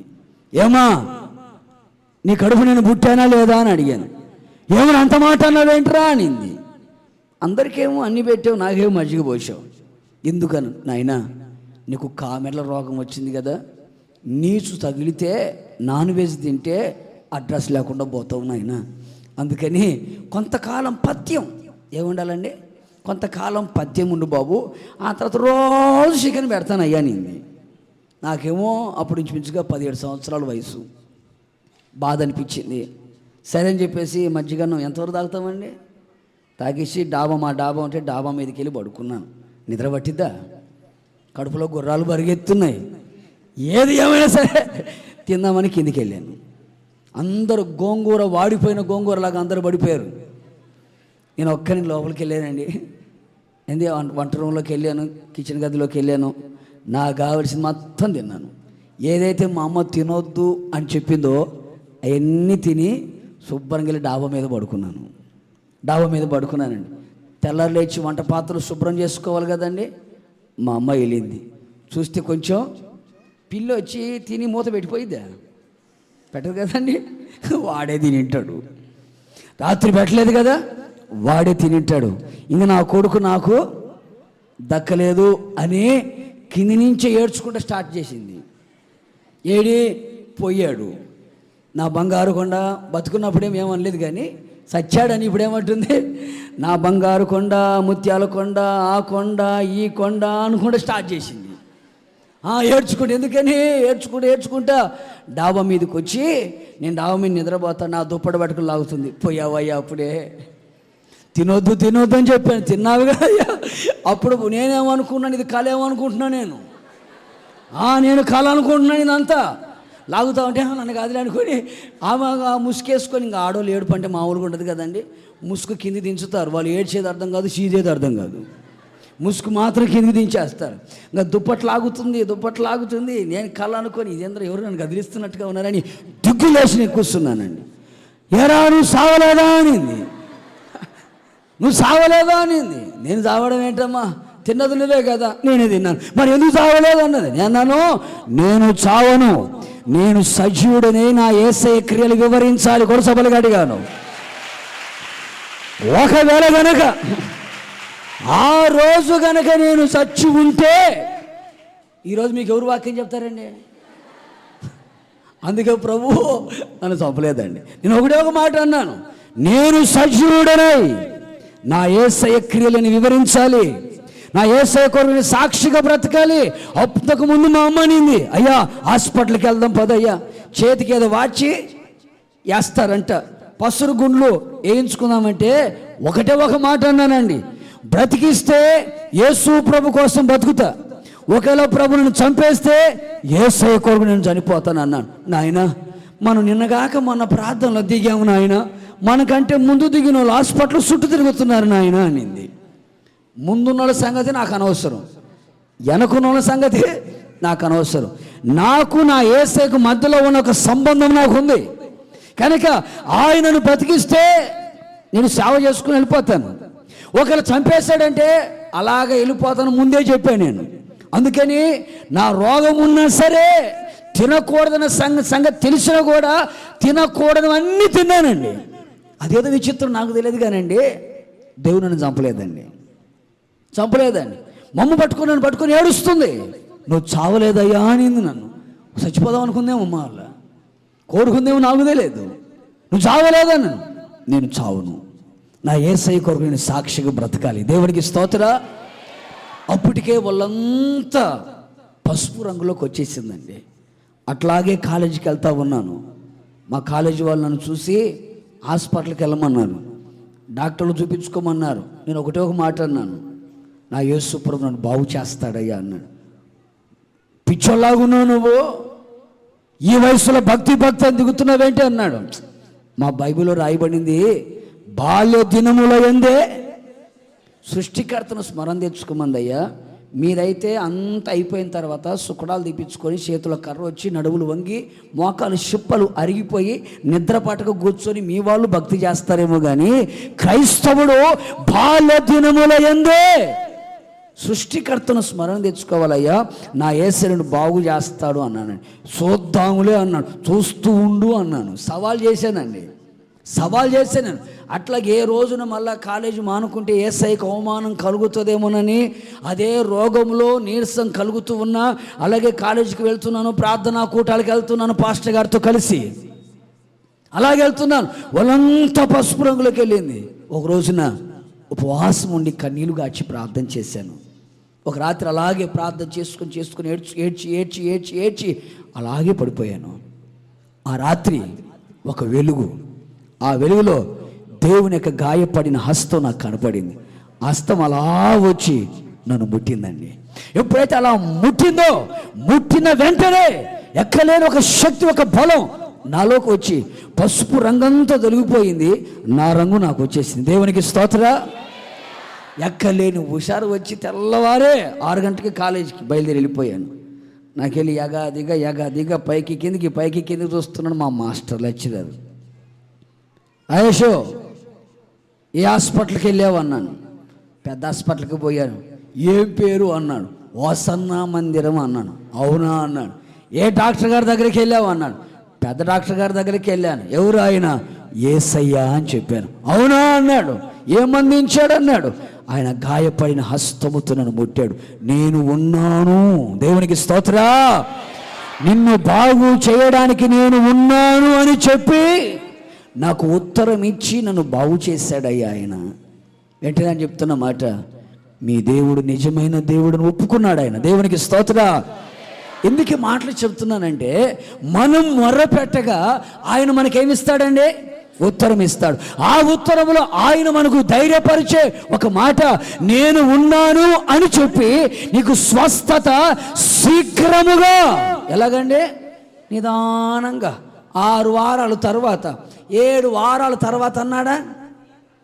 కొంతమంది అంటారు, పాస్టర్ గారండి మీ మందిరానికి మేము వస్తున్నామండి, మా అమ్మాయి కడుపులో ద్రాక్ష గుత్తులాగా క్యాన్సర్ గడ్డలు ఉన్నాయండి, ఎవరో చెప్పారు హోసన్న మందిరానికి వెళ్ళమని చెప్పారండి, ఎన్ని వారాలు తిరగమంటారండి అనింది. అదేంటమ్మా, అదేనయ్యా 5 శనివారాలు రమ్మంటారా, 6 సోమవారాలు రమ్మంటారా, లేకపోతే 7 వారాలు తిరగమంటారా? ఇదేనా ఇన్స్టాల్మెంట్ అండి? ఏంటి ఫ్యాన్లకి ఫ్రిడ్జ్లకి మిక్స్కి ఇదేనా ఇన్స్టాల్మెంటా కట్టుకుంటూ పోవడానికి? నువ్వు విశ్వసించగలిగితే, నువ్వు మర్ర పెట్టగలిగితే నా యేసు ఉత్తరం ఇవ్వగలిగిన దేవుడు ఆయన. దేవునికి స్తోత్రం.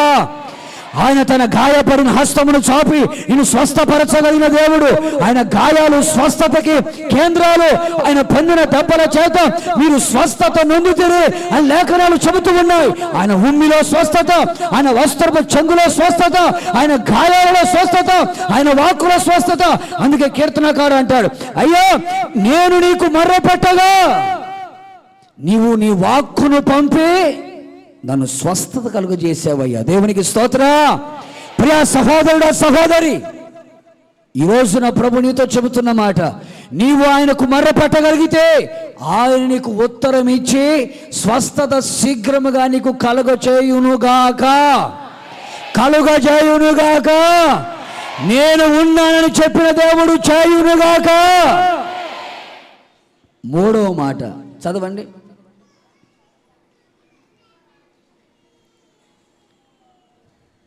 యెషయా ప్రవచన గ్రంథం 30వ అధ్యాయం 19వ వాక్యం.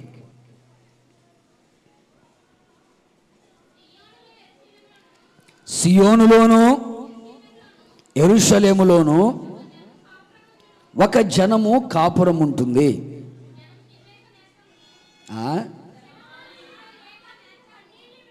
జనమా, మీరు ఇప్పుడు నేను చెప్పాలనుకున్న మాట ఏంటంటే, భీమవరంలో ఉన్న విశ్వాసులారా, ఇప్పుడు చదవండి ఆ మాట. మళ్ళా జనమా ఏంటి? భీమవరంలో ఉన్న విశ్వాసులారా, నీవు ఇక ఏమాత్రము కన్నీళ్లు విడువవు. ఆయన నీ మొర్ర విని నిశ్చయముగా నిన్ను కరుణించును. ఆయన నీ మాట వినగానే ఏమిస్తాడండి? రేపు చూద్దాంలే అంటాడా? మాట వినగానే నీకు ఉత్తరం ఇస్తాడు. తర్వాత ప్రభువు నీకు క్లేశాన్న పానములు ఇచ్చును. క్లేశాన్న పానములు అంటే మధురమైన పదార్థములు, లేకపోతే శ్రేష్టమైన పదార్థము నీకు ఇస్తాడు. అందుకే అంటాడు, సియోనులోను యెరూషలేములోను ఒక జనము కాపురం ఉంటుంది అని. జనమా, నీవు ఇక ఏమాత్రమో కన్నీళ్లు విడువవు. అంటే ఇంతవరకు ఆ జనం ఏం చేసింది? కన్నీళ్లు విడిచింది. ప్రియ సహోదరి సహోదరులారా, ఇంతవరకు నువ్వు కన్నీళ్లు పెట్టుకుంటూ వెళ్ళిపోతున్నావేమో, దుఃఖ సాగరములో మునిగిపోతున్నావేమో, నీ దుఃఖాన్ని ఎవరికి చెప్పుకోలేక నీ మనస్సులో నీకు నువ్వే మదన పడిపోతున్నావేమో. నీ దుఃఖాన్ని సంతోషంగా మార్చగలిగిన వాడు, నీ నోటి నిండా నవ్వును పుట్టించగలిగిన వాడు, నీ తల మీద నిత్య ఆనందం ఉంచి నిన్ను ఊరేగించగలిగిన వాడు నేను ప్రకటిస్తున్న యేసు. ఆ యేసే నీతో సూటిగా తేటగా ముఖాముఖిగా నీ హృదయముతో చెబుతున్న మాట, ఇక నువ్వు ఏమాత్రము కన్నీళ్లు విడవవు. దేవునికి స్తోత్రం. నీ కన్నీళ్లకు ముగింపు ఈ జనవరి మాసంలోనే కలుగునుగాక. ఇక ఏమాత్రం కన్నీళ్లు విడవవు. ఇంతవరకు కన్నీళ్లు కార్చావు. ఉద్యోగాలు రాక కన్నీళ్లు కార్చావు, వ్యాపారాలు లాభాలు రాక కన్నీళ్లు కార్చావు, సంతానము కలగక కన్నీళ్లు కార్చావు, ఎంత చదివినవన్నీ బుర్రకు ఎక్కక కన్నీళ్లు కార్చావు. ఇక నువ్వు కన్నీళ్లు కార్చే పని లేదు. ఎందుకయ్యా అంటే, నిశ్చయముగా నీ మొర్ర నేను విన్నాను. గొడసబలు గట్టిగాను, నిశ్చయముగా ఖచ్చితముగా నేను నీ మొర్ర విన్నాను. నేను నిన్ను కనికరించి, ఆ మాట నాకు చాలా బాగుంటుంది. ఇంతకు ఒక మాట ఏంటంటే నేను ఉన్నాను అనే మాట. ఇప్పుడు రాయమన్న మాట, నీ మాట వినగానే ఏమిస్తాడండి? గడి చెప్పరేంటండి? నీ మాట వినగానే వెంటనే ఏమిస్తాడంట? ఉత్తరం ఇస్తాడు. ఏమిస్తావయ్యా అంటే, ఆ ఉత్తరంలో ఉన్న కార్యాలు ఏమిటయ్యా అంటే, ఒకటి నీ కన్నీళ్లు తుడుస్తున్నాడు, రెండవదిగా నీకు శ్రేష్టమైన ఈవులు, శ్రేష్టమైన ఆశీర్వాదం, మధురమైన పదార్థాలు అనగా నీ అవసరాలు, నీ అక్కర్లన్నీ తీర్చబోతున్నాడు. దేవునికి స్తోత్రం. బైబిల్లో మీరు గమనించి చూడగలిగితే, ఒక ఇంట్లో భార్యాభర్తల మధ్య కాస్త తగాద వచ్చిందండి. తగాద వచ్చింది. ఎందుకు వచ్చిందయ్యా అంటే, ఈ మనిషి కొంచెం నోటు దుల ఎక్కువ అండి. నోటు దుల ఎక్కువ. ఏం మాట్లాడాలో, ఎలా మాట్లాడాలో, ఎవరితో ఎలా మాట్లాడాలో కూడా తెలియదండి. సంబోధన లేకుండా మాట్లాడుతుంది. పెద్దలు ఏ విధంగా మాట్లాడాలో, చిన్నలతో ఏ విధంగా మాట్లాడాలో, యజమానుడితో ఏ విధంగా మాట్లాడాలో, యజమానురాలతో ఏ విధంగా మాట్లాడాలో తెలియక నోటి దుల ఎక్కువైపోయి చాలాసార్లు ఇంట్లో నుంచి బయటికి పోవడం, అలా రావడం. చివరికి ఒక కొడుకు కూడా పుట్టాడు. కొడుకు కూడా పుట్టాడు. కొడుకు ఎలాంటి వాడే అంటే, అమ్మ కంటే 2 ఆకులు ఎక్కువే వాడు కూడా నోడుదులు ఎక్కువ అండి. ఎట్లాగంటే అట్లా మాట్లాడతాడు అండి. ఎట్లాగంటే ఎగతాళి చేస్తాడు, మాట్లాడాడు. వెంటనే ఆకాశం నుండి ఒక స్వరం వినబడింది, అబ్రహాం, ఆ మనిషిని, అలాగే పుట్టిన కొడుకుని ఇద్దరిని ఇంట్లోంచి బయటకు గెంటేసేయ్ అన్నాడు. వెంటనే అమ్మ యాగరో, ఒరే ఇష్మాయేలు, ముగ్గురు నాయన అని ఇద్దరిని ఇంట్లో నుంచి బయటికి గెట్ అవుట్ అన్నాడండి. నేనంటాను, సహజంగా అప్పుడప్పుడు కొన్ని ఇళ్లలో ఇలాంటివి జరుగుతూ ఉంటాయండి. ఇంట్లో నుంచి గెట్ అవుట్ అన్నప్పుడు ఏం చేస్తారండి? సూట్ కేసు తీసుకొచ్చి బట్టలన్నీ ఇసిరి బయటేసి వెళ్ళిపో అంటారు కదండి. ఇక్కడ విచిత్రమైన సంగతి రాసిందండి. ఏమిటయ్యా అంటే, బయటికి పంపించేటప్పుడు ఏం చేసి తెలుసా?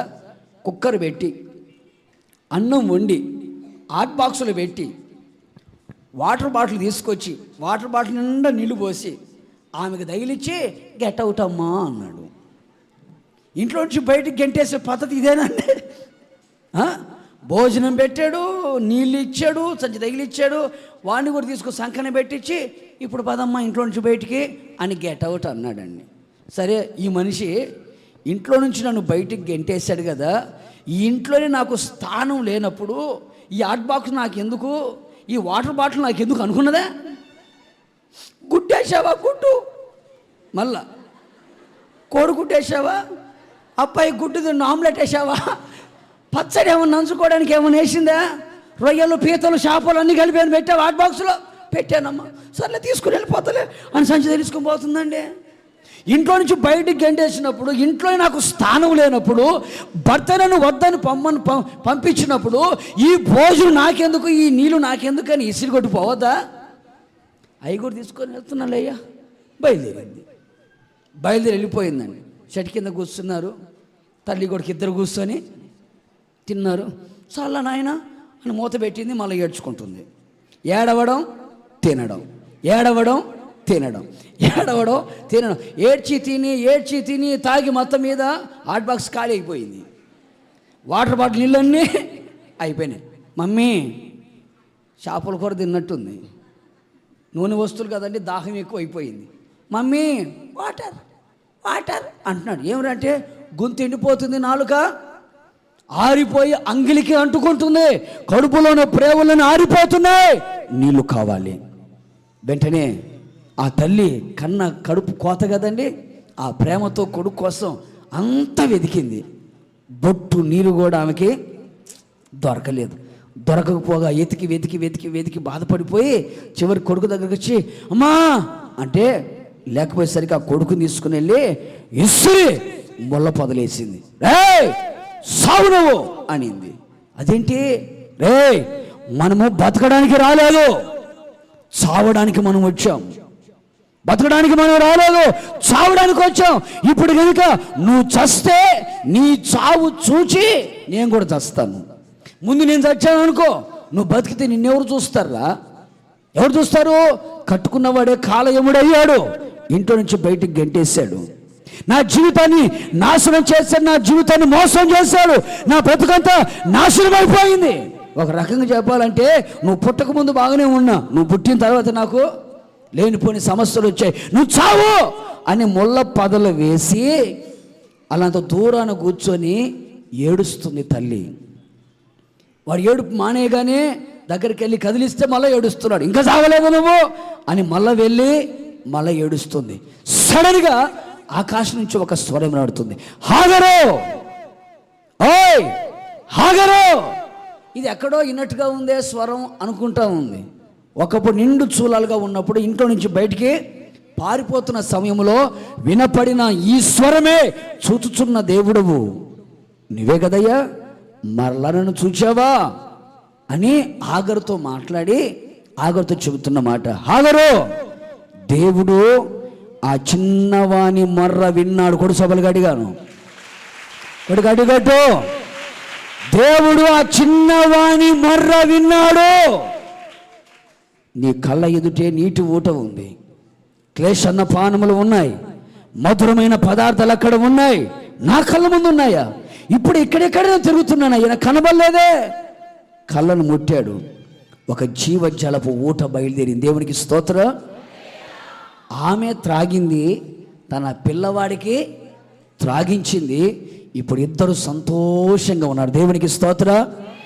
ప్రేమైన సహోదరి సహోదరులారా, ఒకవేళ మీ జీవితంలో కూడా ఇలాంటి స్థితి గతి ఒకవేళ మీ కుటుంబంలో ఉందేమో నాకు తెలియదు. పలకరించే వాళ్ళు లేక, పరామర్శించే వాళ్ళు లేక, కన్నీళ్లు తుడిచే వాళ్ళు లేక, ఆదరించే వాళ్ళు లేక, నీ వెన్ను తట్టి నీ చేయి పట్టి నేను ఉన్నానని చెప్పి ధైర్యము చెప్పగలిగిన వాళ్ళు లేక, అందరి చేత విడవబడి ఒంటరిగా నిలిచిపోయి నేను అనాథునిగా ఉన్నానని ఒకవేళ కన్నీళ్లతో ఒకవేళ నువ్వు ఉన్నావేమో, ఏ సమస్య, ఏ బాధ, ఏ రోగం, ఏ కన్నీళ్ళు నీ జీవితంలో కన్నీళ్లుగా ప్రవహిస్తూ ఉన్నాయో, నువ్వు దేవుని సన్నిధిలో మొరపెట్టగలిగితే నిశ్చయముగా నా దేవుడు నీ మొర్ర విని నిన్ను కనికరించి నీ కన్నీళ్లు తొడవబోతున్నాడు. దేవునికి స్తోత్రం. నీ ప్రతి కన్నీటి బొట్టుకి ముగింపు కలగబోతుంది. దేవునికి స్తోత్రం. నిశ్చయముగా నీ కళ్ళ ఎదుట ఒక శ్రేష్టమైన ఆశీర్వాదం, ఒక శ్రేష్టమైన దీవెన, ఒక శ్రేష్టమైన ఒక గొప్ప అనుభవాన్ని నీ కళ్ళ ఎదుట దేవుడు ఉంచబోతున్నాడు. వెంటనే అంటున్నాడు, హాగరు, నీ కుమారుని గురించి కలవరపడుతున్నావా? కలవరపడొద్దు.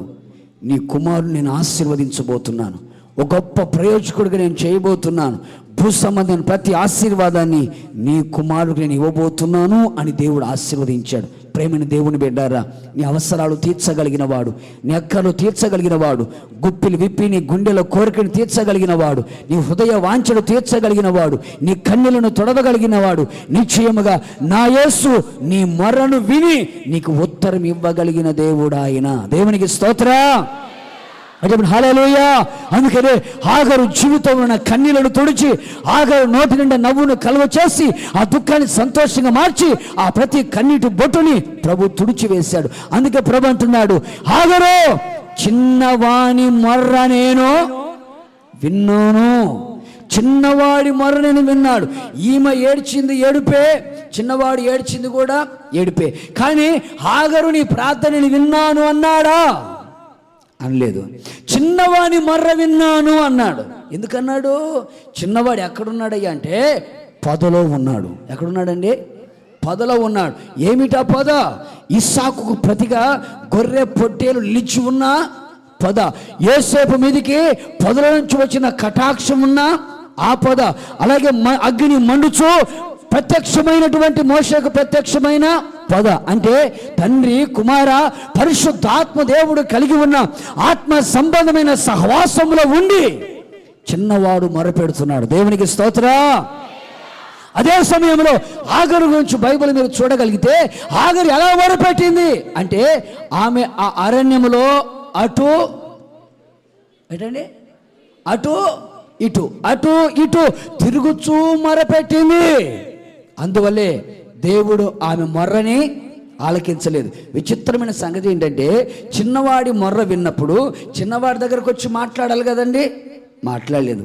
ఒకవేళ చిన్నవాడు అడిగింటాడేమో, అయ్యా నా మొరవి నా దగ్గరకు వచ్చావు, నా దగ్గరకు వద్దులేయ్యా, మా అమ్మతో మాట్లాడు. ఎందుకని? మా అమ్మ కాళ్ళు గుట్టుగా ఒక దగ్గర కూర్చోవయ్యా, కాసేపు అడిపోయింది, కాసేపు ఇటు వచ్చింది, కాసేపు ప్రార్థన ప్రార్థన ప్రార్థన అంటుంది, కాసేపు లోకం లోకం లోకం అంటుంది. పండుగలు వస్తే అడిపోయింది, పండుగలు అయిపోయిన తర్వాత మాట్లాడేటండి. పండుగలు వస్తే అడిపోయింది, పండుగలు అయిపోయిన తర్వాత మళ్ళీ ఇటు వచ్చేస్తుంది అయ్యా. కాసేపు భక్తి అని చెప్పేసి తెల్లశరి కట్టుకుని సప్పట్లు బాగానే కొట్టిద్ది అయ్యా కాసేపు. ఆ తర్వాత మళ్ళీ అడిపోయిన తర్వాత మళ్ళీ అడిపోయింది అయ్యా. అటు ఇటు గోడ మీద పిల్లిలాగా ఉందయ్యా. అందుకని మా అమ్మ కాళ్ళు కొంచెం గట్టిగా కట్టే బాబు. మా అమ్మతో మాట్లాడి మా అమ్మ జీవితాన్ని స్థిరపరిచి, మా అమ్మతో మాట్లాడి మా అమ్మ యొక్క మనోనేత్రములు వెలిగించబడినట్లుగా నీవు ఉంచినటువంటి మధురమైన క్లేశాన్న పానములు మా అమ్మ కళ్ళ ఎదుట కనబడినట్లుగా నేను ముళ్ళ పొదల్లోనే ఉన్నాను, మొరపెడుతూనే ఉన్నాను, నీటి ఊట కనపడుతూనే ఉంది, మా అమ్మ కనపడలేదు. అందుకని మా అమ్మ కన్నులు ముట్టమని, ఒకవేళ చిన్నపిల్లవాడు దేవుని బ్రతిలాడితే దేవదూత డైరెక్ట్గా ఆగర్ దగ్గరకు వచ్చి ఆగర్ కళ్ళను ముట్టి నీటి ఓడ చూపించి ఆమె దప్పిక తీర్చి, చిన్నవాడు దప్పిక తీర్చి వాళ్ళ అవసరాలన్నీ దేవుడు తీర్చాడు. వారి మొర్ర విని, దేవునికి స్తోత్రం. నిశ్చయముగా నీ మొర్ర నా దేవుడు వినబోతున్నాడు, నీకు ఉత్తరం ఇవ్వబోతున్నాడు, నీ కన్నులను తొడవబోతున్నాడు, శ్రేష్టమైన ప్రతి ఈవిని నీకు అనుగ్రహించబోతున్నాడు. దేవునికి స్తోత్రం. చివరికి ఒక మాట చెప్పి చదివించి ముగిచ్చేస్తానండి. మరలా ఇంకో సంవత్సరం తర్వాత వస్తా కదా, ఈ సంవత్సరం అంతా మీకు పనికి రావాలా. దేవునికి స్తోత్రం. 91వ కీర్తన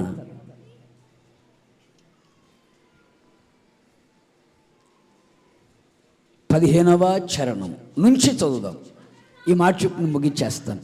అతడు నన్ను ప్రేమించుచున్నాడు గనుక, అయిపోయిందండి. అతడు నన్ను ప్రేమించుచున్నాడు గనుక నేను అతన్ని తప్పిస్తాను. అతడు నా నామమును ఎరిగి ఉన్నవాడు గనుక నేను అతన్ని ఘనపరుస్తాను. అతడు నాకు మొర్ర పెట్టగా నేను అతనికి ఉత్తరం ఇస్తాను.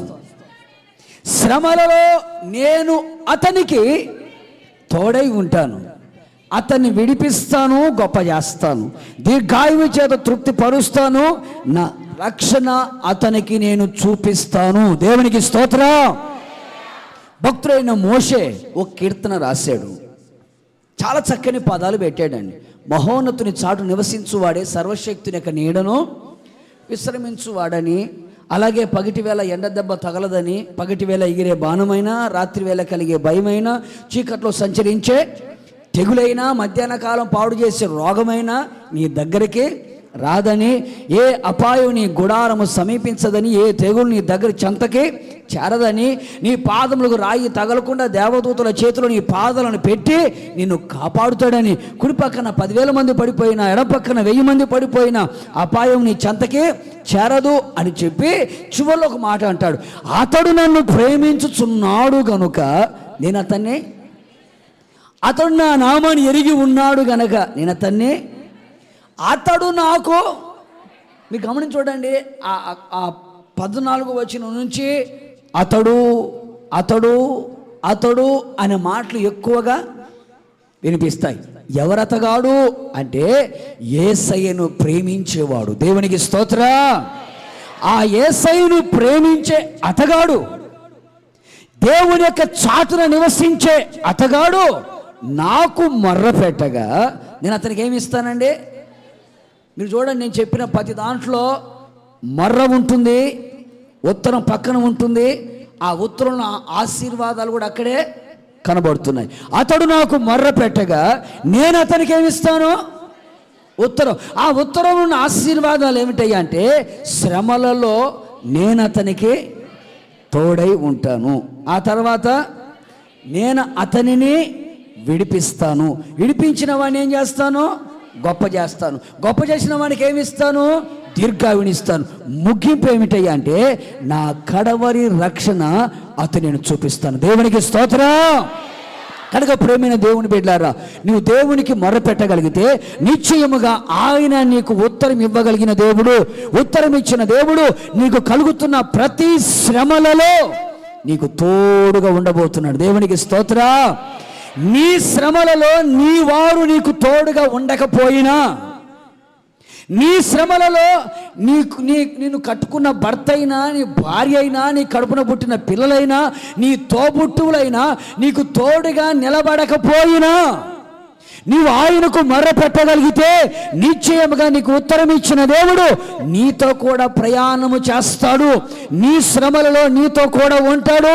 ఉన్న దేవుడు నీ శ్రమలన్నిటిలో నుండి నిన్ను విడిపించబోతూ ఉన్నాడు. దేవునికి స్తోత్రం. విడిపించిన దేవుడు నిన్ను గొప్ప చేయబోతున్నాడు. దేవునికి స్తోత్రం. గొప్ప చేసిన దేవుడు నీకు దీర్ఘాయువు ఇవ్వబోతున్నాడు. దేవునికి స్తోత్రం. దీర్ఘాయువునిచ్చిన దేవుడు తన రక్షణ ఏమిటో నీకు కన్నులారా చూచినట్లుగా చేయబోతున్నాడు. దీనికి సూటబుల్గా బైబిల్ చరిత్రలో ఒక ఆయన ఉన్నాడు. అతని పేరు యోసేపు అని బైబిల్ చరిత్ర రాయబడింది. తన అన్నల చేత ద్వేషించబడి, కొట్టబడి, అమ్మబడి, ఒక ఇంట్లో చేరి నింద వచ్చి చెరసాలలో వేయబడి చూచిన వాళ్ళందరూ అనుకుంటున్నారు ఏమని, ఇతడు ఏదో చేసుంటాడని. కానీ యోసేపు మౌనంగా నిలబడ్డాడు. యోసేపుకు తెలుసు, నా దేవుడు నా మొర్ర వింటాడు, నాకు ఉత్తరం ఇస్తాడు. ఈ శ్రమలలో దేవుడు నాకేం చేస్తాడండి, తోడుగా ఉంటాడు. అలాగే ఆ చెరసాలలో కూర్చొని ప్రార్థన చేసుకుంటున్నాడు. నేను అంటాను, దేవుడు ఎందుకని యోసేపుని చెరసాలలో తీసుకుని వెళ్ళాడో తెలుసా? యోసేపు తర్వాత రోజుల్లో ఐగుప్తుకి ఏమవబోతున్నాడు, రాజు తర్వాత రాజు కాబోతున్నాడు. మరి రాజు తర్వాత రాజు కాబోతున్న వ్యక్తికి ఐగుప్తు భాష రావాలి కదా, ఐగుప్తు పద్ధతులు తెలియాలి కదా, ఐగుప్తులో జరుగుతున్న ప్రతి కార్యక్రమాలు తెలియాలి కదా. అందుకని దేవుడు కొన్ని రోజులు చెరసాలలో యోసేపు నుంచి, ఆ యోసేపు చెరసాలలో ఉంచిన ఆ యోసేపుకి అదే చెరసాలలో ఐగుప్తు భాషను నేర్పించి, ఐగుప్తుల పద్ధతులన్నీ తెలియపరిచి, అవన్నీ నేర్చుకున్న తర్వాత రాజు మనసులో ఒక కలబెట్టి, ఆ కలభావాన్ని చెప్పించడానికి యోసేపుని పిలిపించి, ఆ కలభావాన్ని చెప్పిన తర్వాత అదే రాజు యోసేపుని చెరసాల నుంచి బయటకు తీసుకుని వచ్చి రాజు తర్వాత రాజుగా చేశాడు. దేవునికి స్తోత్రం. ఎవరైతే ఏలెత్తి చూపించారో, ఎవరైతే పళ్ళు కొరికారో, ఎవరైతే తలలు ఊపారో, ఎవరైతే తలలు వంచారో వాళ్ళ ఎదుట యోసేపు తల పైకెత్తాడు. కొరసభలు గడిగాను. వాళ్ళ ఎదుట తల పైకెత్తాడు. శ్రమలో తోడుగా ఉన్న దేవుడు యోసేపు తల పైకెత్తి యోసేపును ఘనపరిచి, యోసేపును గొప్ప చేసి, యోసేపును విడిపించి వాళ్ళందరి కళ్ళ ఎదుట యోసేపును దేవుడు ఘనపరిచాడు. ఇప్పుడు రాజుగారి సహితము కూడా యోసేపు చెప్పిన మాటే వింటున్నాడు.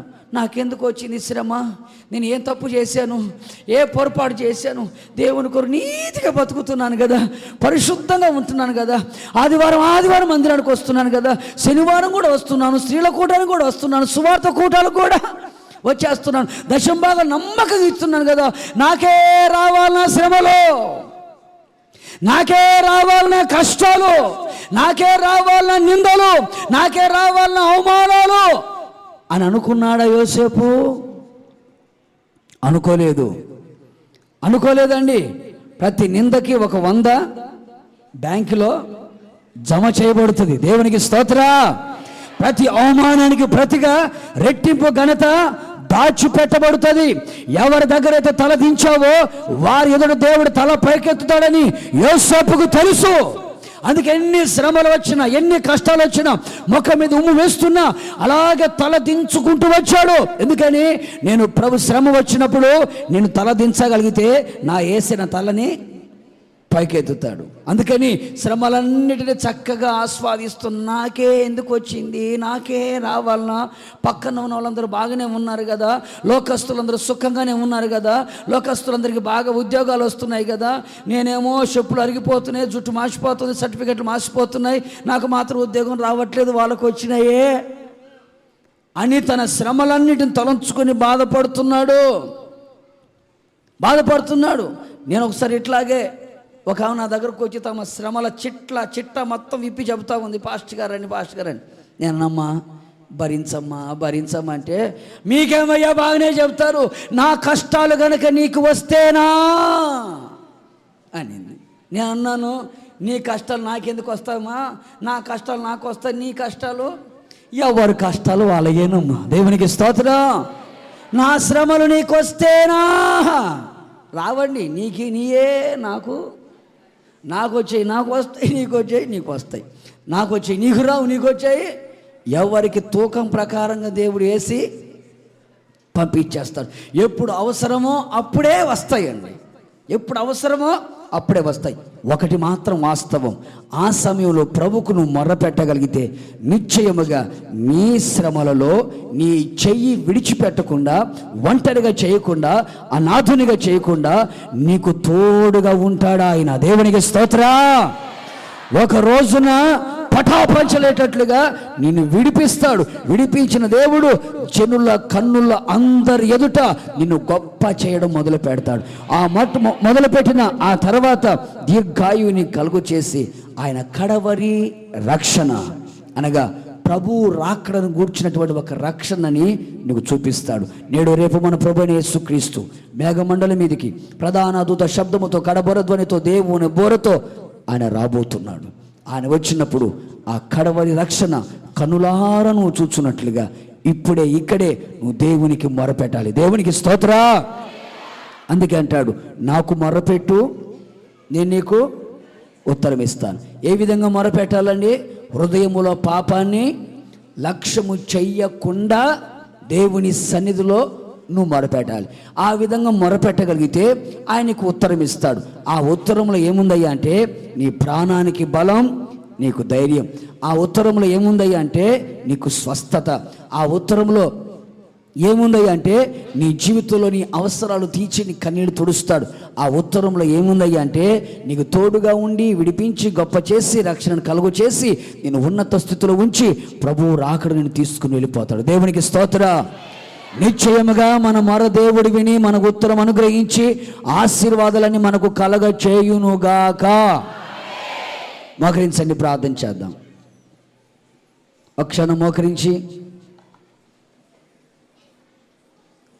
తలల పైకెత్తి కళ్ళు మూసినోడు తెరిచి ఒక క్షణం ఒక చిన్న ప్రార్థన. కృపా కనికరము కలిగిన దేవుడు నీతో సూటిగా తేటగా ముఖాముఖిగా మాట్లాడుతూ వచ్చాడు. నిశ్చయముగా యేసుకు నువ్వు మొరపెట్టగలిగితే నాకు మొరపెట్టుము, నీకు ఉత్తరం ఇస్తాను అని చెప్పిన దేవుడు, వాగ్దానము చేసిన వాడు, నమ్మదగిన వాడు, మాట ఇచ్చి మాట మార్చుకునేవాడు కాదు. ప్రభు సన్నిధిలో మొరపెట్టు. కీర్తనకారుడు అంటాడు, నేను మొర్రపెట్టేటప్పుడు నా నోట ఒక శ్రేష్టమైన కీర్తన ఉంది. నేను మొరపెట్టేటప్పుడు నా హృదయములో నేను పాపాన్ని లక్ష్యము చేయలేదు.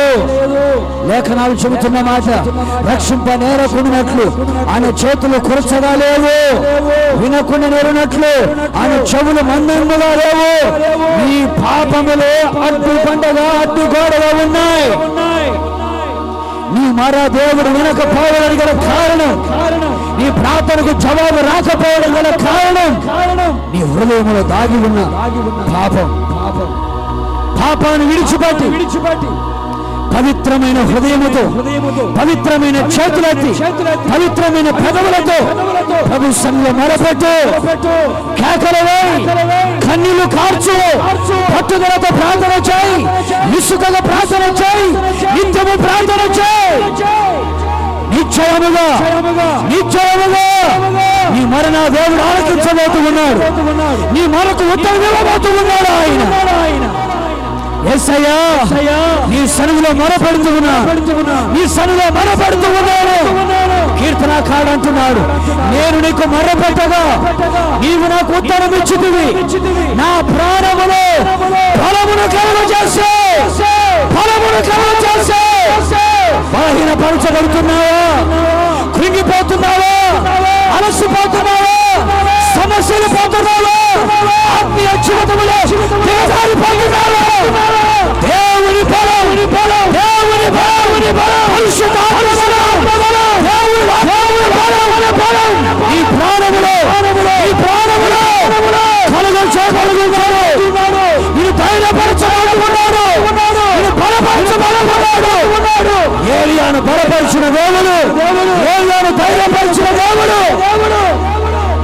నిన్ను బలపరచబోతున్నా. నా ప్రాణములో ప్రాణ పుట్టించి నిశ్చయముగా ఏ విషయంలో బలహీనుడిగా మార్చబడ్డావో దేవుడు నిన్ను బలపరచబోతున్నాడు. ధైర్యాన్ని కోల్పోయి బలహీనుడిగా మార్చబడి ధైర్యము చెడిపోయి భయాన్ని గుప్పిగా పట్టుకొని భయము గుండెలో ఉంచుకొని కలవరపడుతున్నాడు. మరొకసారి ప్రభు సమయంలో మొరపెట్టగలిగితే నిన్ను ధైర్యపరచే దేవుడు నీ ప్రక్క నిలిచి ఉన్నాడు. నిన్ను బలపరచగలిగిన దేవుడు నీ ప్రక్క నిలిచి ఉన్నాడు. ఏలియాను బలపరిచి ఏలియాను ధైర్యపరిచి దేవుని ఉద్దేశాలన్నీ నీ పట్ల నెరవేర్చబోతున్నాడు. ఆయన నీ మీద దేవుని ఆలోచనలు ఉన్నాయి. దేవుని సంకల్పం నీ మీద ఉంది. దేవుని యొక్క ఉద్దేశాలు నీ మీద ఉన్నాయి. విస్తారమైన తలపులు నీ మీద ఉన్నాయి. కలవరపడద్దు, కృంగిపోవద్దు సహోదరుడు సహోదరి. ఆ యేసుని బలపరచబోతున్నాడు. ఆయనకు నువ్వు మొరపెట్టగలిగితే నిన్ను బలపరచబోతున్నాడు. యేసయ్యా ఒక్కసారి నన్ను బలపరచండి. కృంగిన జీవితాన్ని అలసిపోయిన ప్రాణాన్ని బలపరచండి. భయాందోళన మధ్యలో ఉన్న నన్ను ధైర్యపరచమని ప్రభునాడు. నువ్వు మొరపెట్టగలిగితే, నువ్వు ఆయన పిలవగలిగితే ఆయనకు ఉత్తరం ఇచ్చి నేను ఉన్నాను అని చెప్పి నేను ధైర్యపరిచి నేను స్వస్థపరచగలిగిన దేవుడు ఆయన. నీకు ఆరోగ్యం ఇవ్వగలిగిన దేవుడు ఆయన. పరిపూర్ణ ఆరోగ్యం ఇవ్వగలిగిన దేవుడు ఆయన. నిశ్చయముగా నీ రోగాల మధ్యలో యేసు ఉన్నాడు. నీ సమస్యల మధ్యలో యేసు ఉన్నాడు. నీ కన్నుల మధ్యలో యేసు ఉన్నాడు. నేను ఉన్నాను. ఆయన ఉన్నవాడు అనువాడు. నీతో కూడా ఉండవాడు. నీ పక్కన చేరవాడు. తన గాయపడిన హస్తమును చాపి నేను స్వస్థపరచగలిగిన దేవుడు. నీకు ఆరోగ్యం ఇవ్వగలిగిన దేవుడు. ఆత్మకు పట్టిన రోగం, శరీరాన్ని పట్టిన రోగం నుంచి విడుదల కలిగించగలిగిన స్వస్థత శీఘ్రముగా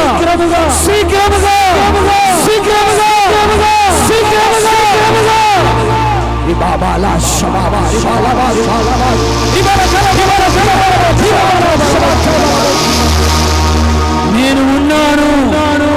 నీవు ఆయన పిలవగలిగితే పలకగలిగిన దేవుడు ఆయన. నువ్వు పిలవగలిగితే పలకగలిగిన దేవుడు ఆయన. జనమా ఇక ఏమాత్రం కన్నీళ్లు విడవవు. కన్నీళ్ళ మధ్యలో కృంగిపోతున్నావా? కన్నీళ్ళు నీ జీవితాన్ని అన్నపానములుగా మార్చబడ్డాయా? సమస్యల మధ్యలో, శ్రమల మధ్యలో, నిందల మధ్యలో కన్నీళ్లు కారుస్తూ దుఃఖాముఖిగా మార్చబడి ఎవరికి చెప్పుకోలేని సమస్యలకు అల్లాడిపోతున్నావు. నీ దుఃఖాన్ని సంతోషంగా మార్చడానికి, నీ కన్నీళ్లను తొడవడానికి యేసు వచ్చాడు. నీ మొర్ర ఆలకించబోతున్నాడు. ఈవిక కన్నీళ్లు విడవవు. నీళ్ళకు ముగింపు కలగబోతుంది. దుఃఖానికి ముగింపు కలగబోతుంది.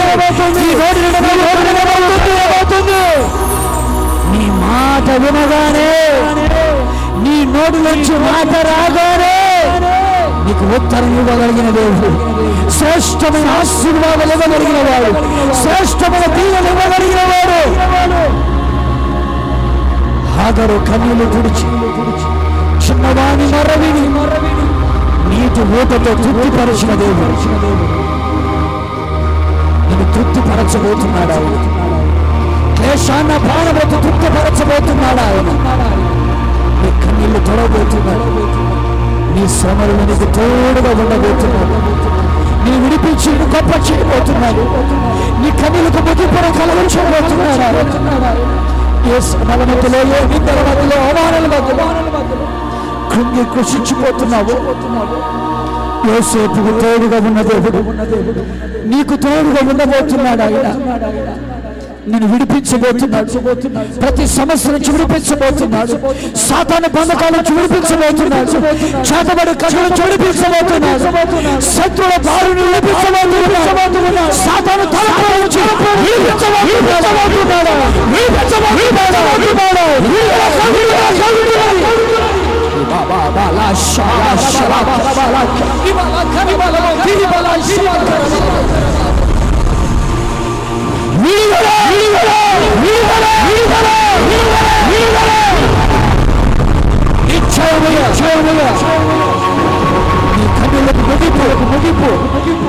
రెట్టింపు కనుకొని నీ అవమానానికి రెట్టింపు కలత ఎక్కడ తల ఉంచావో అక్కడ నీ తల పైకెత్తబోతున్నాడు. నీ తల పైకెత్తబోతున్నాడు. ఇది గొప్ప చేయబోతున్నాడు. మరో పెద్దగా నీకు ఉత్తరం ఇవ్వగలిగిన దేవుడా. కడవరి రక్షణ ప్రభు రాకడలు ఎత్తబడేటట్లు, ప్రభుతో కూడా సదాకాలం ఉండేటట్లుగా, ఆయనతో కలిసి పరిపాలన చేయనట్లుగా ప్రభు చేయబోతున్నాడు. ఈ వాగ్దానం జీవితం నెరవేర్చబడబోతుంది. ఈ వాగ్దానం నెరవేర్చబడబోతుంది. ఇది యెహోవా వాక్కు.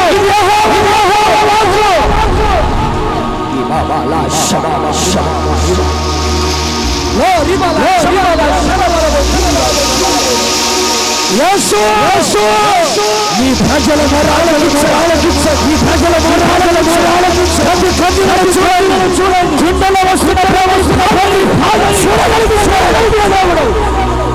ఉత్తరమివ్వండి.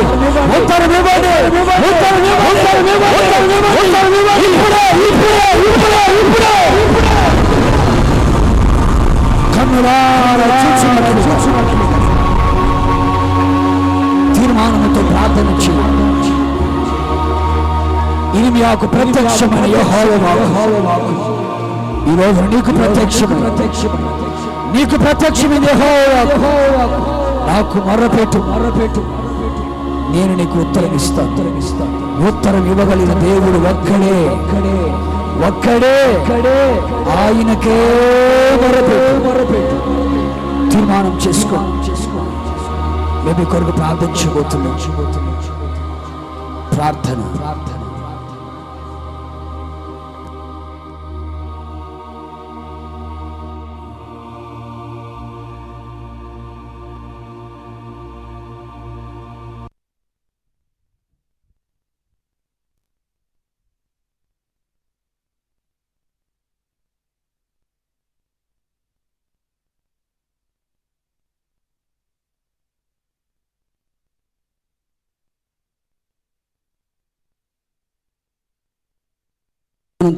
తీర్మానంతో ప్రార్థన చేసుకో.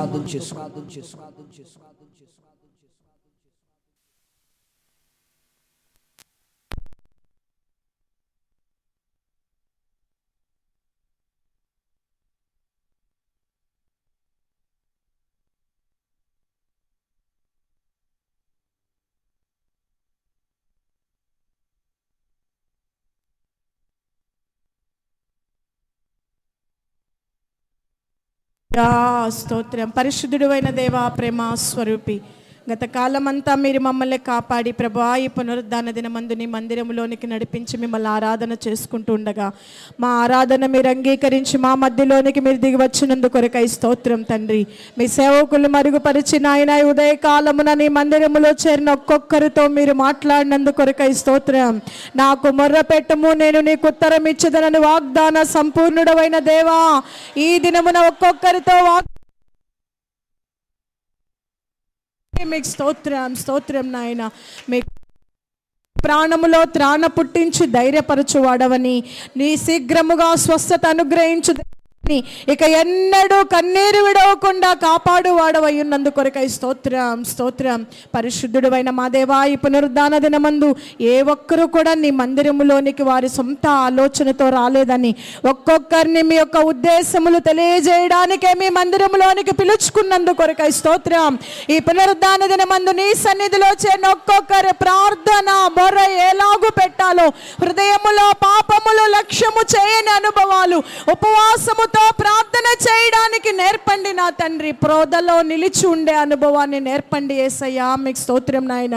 నిశ్చయముగా కడవరి రక్షణ ఒక్కొక్కరు అనుభవించినట్లుగా నాయనా, మీరు రారాజుగా ప్రత్యక్షమైనప్పుడు నేను ఎదుర్కొనడానికి కూడా ఉన్నతమైన ఆత్మీయ అనుభవాలతో ఒక్కొక్కరిని సిద్ధపరచండి.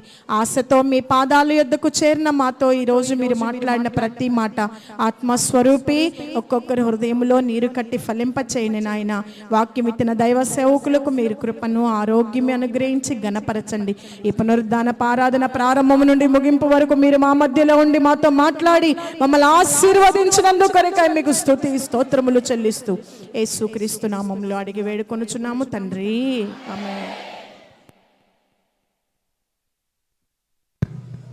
ప్రభువైన యేసుక్రీస్తు వారి దివ్యమైన కృప, పరిశుద్ధాత్మని కన్యున్న సహవాసం, సన్నిధి, సముఖం, ఈ ఆరాధనలో పాల్గొన్న వారికి, ఆయనకు మొరపెట్టిన వారందరికీ ఆయన ఉత్తరమిచ్చి నడిపించును గాక.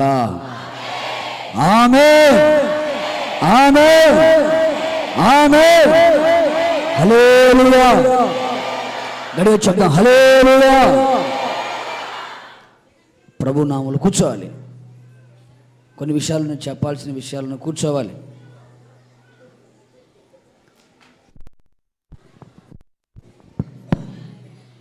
ప్రభు నామములో మీ అందరికీ నా హృదయపూర్వకమైన ప్రేమ వందనాలు. అందరికి వందనాలండి.